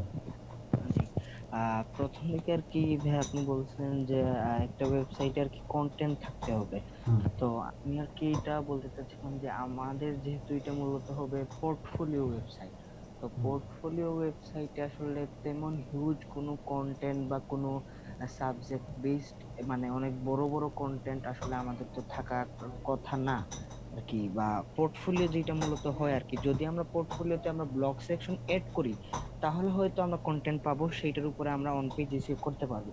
কিন্তু যদি আমি একটা উদাহরণ দিই তাহলে আমার নিজের একটা ওয়েবসাইট আছে যেটাতে মূলত আমি ওয়েব ডিজাইনের আর কি পোর্টফোলিও গুলা শো করি। তো ওইখানে তো আর কি আমার কোনো ব্লগ সেকশন নাই বা আমি এরকম কোনো কন্টেন্টও লিখিনি। তো আমি আমার এই ওয়েবসাইটকে মানে অন পেজ এসইও কি করতে পারবো? জি, তারপরে আপনি আপনার পোর্টফোলিও ওয়েবসাইটকে অন পেজ এসইও করতে পারবেন, কিন্তু আজকের এই ক্লাস কিন্তু শুধুমাত্র যে পোর্টফোলিওর জন্য তা কিন্তু নয়। আমি কিন্তু এই বিষয়টা দেখিয়ে দিলাম যে কিভাবে আপনারা কন্টেন্ট লিখে সেগুলো এসইও করবেন, কারণ আপনাদের ফ্রিল্যান্সার হিসাবে কাজ করার জন্য ক্লায়েন্ট তো দিবে তার বিজনেস ওয়েবসাইট, তাই না? সেটা হতে পারে ব্লগ, অ্যাফিলিয়েট, ই কমার্স। ওইগুলোর কন্টেন্টগুলো যেটা থাকবে রেডিমেড, সেগুলো আপনারা কীভাবে এসইও করবেন এই বিষয়গুলো দেখানোর জন্য আজকে স্টেপ ছিল। ওই একই স্টেপ ফলো করে আপনারা আপনার নিজের পোর্টফোলিও ওয়েবসাইট, কোনো কোম্পানির স্ট্যাটিক ওয়েবসাইটও আপনারা এসইও করতে পারেন। আপনি পোর্টফোলিও রেখেছেন, পোর্টফোলিওটা যদি সার্চ র্যাঙ্কে আসে, সমস্যা কি? এসইও করবেন। জি ভাইয়া, উত্তর পেয়েছি ভাইয়া। আচ্ছা, ভাইয়া আর একটা কিছু জি, ভাইয়া, মানে আমরা কি মানে এইটার কি একটু কনফিউজ ছিলাম যে আমরা যদি ইংলিশে কন্টেন্ট রাইটিং করি হুম। আর বাংলায় কন্টেন্ট রাইটিং করি তাহলে কি দুইটার মানে ইফেক্টিভনেস সমান হবে? কারণ ইংলিশ মূলত সবাই আমরা দেশ ছাড়া বাইরের দেশে অনেক মানে যেতে পারে, কিন্তু বাংলায় দেখা যাবে যে একটা নির্দিষ্ট গোষ্ঠীর মধ্যে আবদ্ধ থাকবে। তো আমাদের কোনটা মানে উচিত, বাংলায় কন্টেন্ট এইটা, রাইটিং? আচ্ছা, এটা ডিপেন্ড করবে যে আপনার প্রোডাক্ট কি। আপনি যদি বাংলাদেশ বেস করে কোনো ব্যবসা করেন সেক্ষেত্রে আপনার কন্টেন্ট অবশ্য বাংলা হবে, কারণ আমরা বাংলা ভাষাভাষী মানুষ। আপনি যদি অ্যাফিলিয়েট করেন তো নিশ্চিত কী করতে হবে, আপনাকে ইংরেজির দিকে মুভ করতে হবে, কারণ অ্যামাজন, আলিবাবা, ওয়ালমার্ট, তারপর ক্লিক ব্যাংক, এইগুলো থেকে কোনো বাঙালি মানুষ পণ্য কিনে না। ঠিক আছে? তো এটা বাংলায় লিখবেন নাকি ইংরেজিতে লিখবেন, এটা ডিপেন্ড করবে আপনার নিশগুলি কী। বাংলাতে অনেক বাংলা ব্লগিং ওয়েবসাইট আছে, দেখেন সেগুলো তো মানুষ অনেক অ্যাডসেন্স দিয়ে, স্পন্সরশিপ দিয়ে লক্ষ লক্ষ টাকা ইনকাম করছে। ইংরেজির যে অ্যাফিলিয়েট ওয়েবসাইটগুলো সেগুলো তো মানুষ লক্ষ লক্ষ টাকা ইনকাম করছে।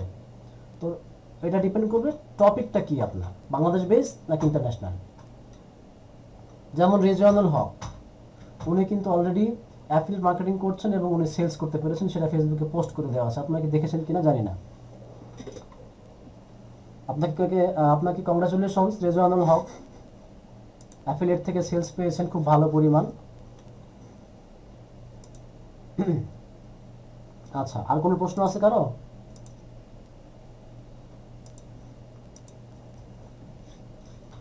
আপনারা যারা ক্লাস করছেন তারা কি আসলে কতটুকু প্র্যাকটিস করছেন বা কীভাবে নিজেদেরকে প্রস্তুত করছেন, এটি কিন্তু ভাই একটু জানাবেন।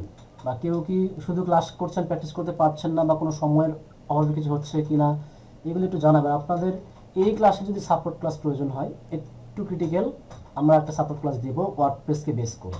এতদিন যে ক্লাসগুলো ছিল এগুলো ফেসবুককে বেস করে, দেন হচ্ছে ইনস্টাগ্রামকে বেস করে হ্যাঁ, যারা সাপোর্ট চেয়েছেন আমি সরাসরি সাপোর্ট দিয়েছি ফোনে এবং গুগল মিটে। আর এই ক্লাসটি যেহেতু একটু ক্রিটিক্যাল আছে, কেউ যদি প্রবলেমে পড়েন ফেসবুকে পোস্ট করবেন, যদি দু একজন হন তো আমরা সাপোর্ট দিব। আর আপনাদের মধ্যে থেকে যিনি সলিউশন করতে পারেন তিনি একটু কমেন্ট বক্সে লিখে দিলে হয়ে যাবে বিষয়টি। আচ্ছা, আর মনে হয় প্রশ্ন নাই কারণ? আচ্ছা, তো সবাই ভালো থাকেন। ওয়ার্ডপ্রেস ইস্যুটা প্রথম স্টেপ হচ্ছে যাদের প্র্যাকটিস করার জন্য সবাই আপনাদের কম্পিউটারে জ্যাম্প সেট আপ করে নেবেন, ওয়ার্ডপ্রেসটা ডাউনলোড করে ইনস্টল করে নেবেন। ঠিক আছে? ওয়ালাইকুম আসসালাম। জানতে চাচ্ছিলাম যে আমরা কি ইয়ে থেকে মোবাইল থেকে করতে পারবো কিনা। আচ্ছা, খুবই গুরুত্বপূর্ণ একটা প্রশ্ন। এই যে আজকে যে ক্লাসটি, আজকে যতগুলো বিষয় জি। দেখালাম এইটি মোবাইলের জন্য করতে হবে না, কারণ মোবাইল থেকে এটি আপনারা শিখে থাকেন। ক্লায়েন্টের যে কাজগুলো আপনারা করবেন এইগুলো অলরেডি সেট আপ করাই থাকবে। বুঝতে পেরেছেন? যেহেতু আপনার জি। কম্পিউটার যদি আপনার না থাকে, প্র্যাকটিস করতে পারছেন না, সেহেতু আপনাকে ভালো করে বিষয়গুলো শিখতে হবে, প্রয়োজনে খাতায় লিখে লিখে রাখতে হবে। ঠিক আছে? জি। আর যাদের কম্পিউটার আছে তারা এটা প্র্যাকটিস করবেন, আর যাদের মোবাইল তারা ভালো করে দেখবেন, কারণ এই বিষয়গুলোই আপনার শিখে রাখতে হবে ক্লায়েন্টের কাজ করার জন্য। জি। আগামী ক্লাস ধন্যবাদ। থেকে যে বিষয়গুলো দেখানো হবে সেগুলো আপনার মোবাইলে করতে পারবেন। এই সফটওয়্যার ভেজাল আপনাদের করতে হবে না। আর এই জ্যাম সফটওয়্যার এটা আপনাদের সাপোর্ট করবে না, মোবাইলে সাপোর্ট করবে না এটা। আচ্ছা, তো ঠিক আছে, সবাই ভালো থাকেন, সুস্থ থাকেন। আমি একটা স্ক্রিনশট নিতে চাই। স্ক্রিনশটের জন্য একটু যদি সম্ভব হয় ভিডিওটা অন করতে পারেন।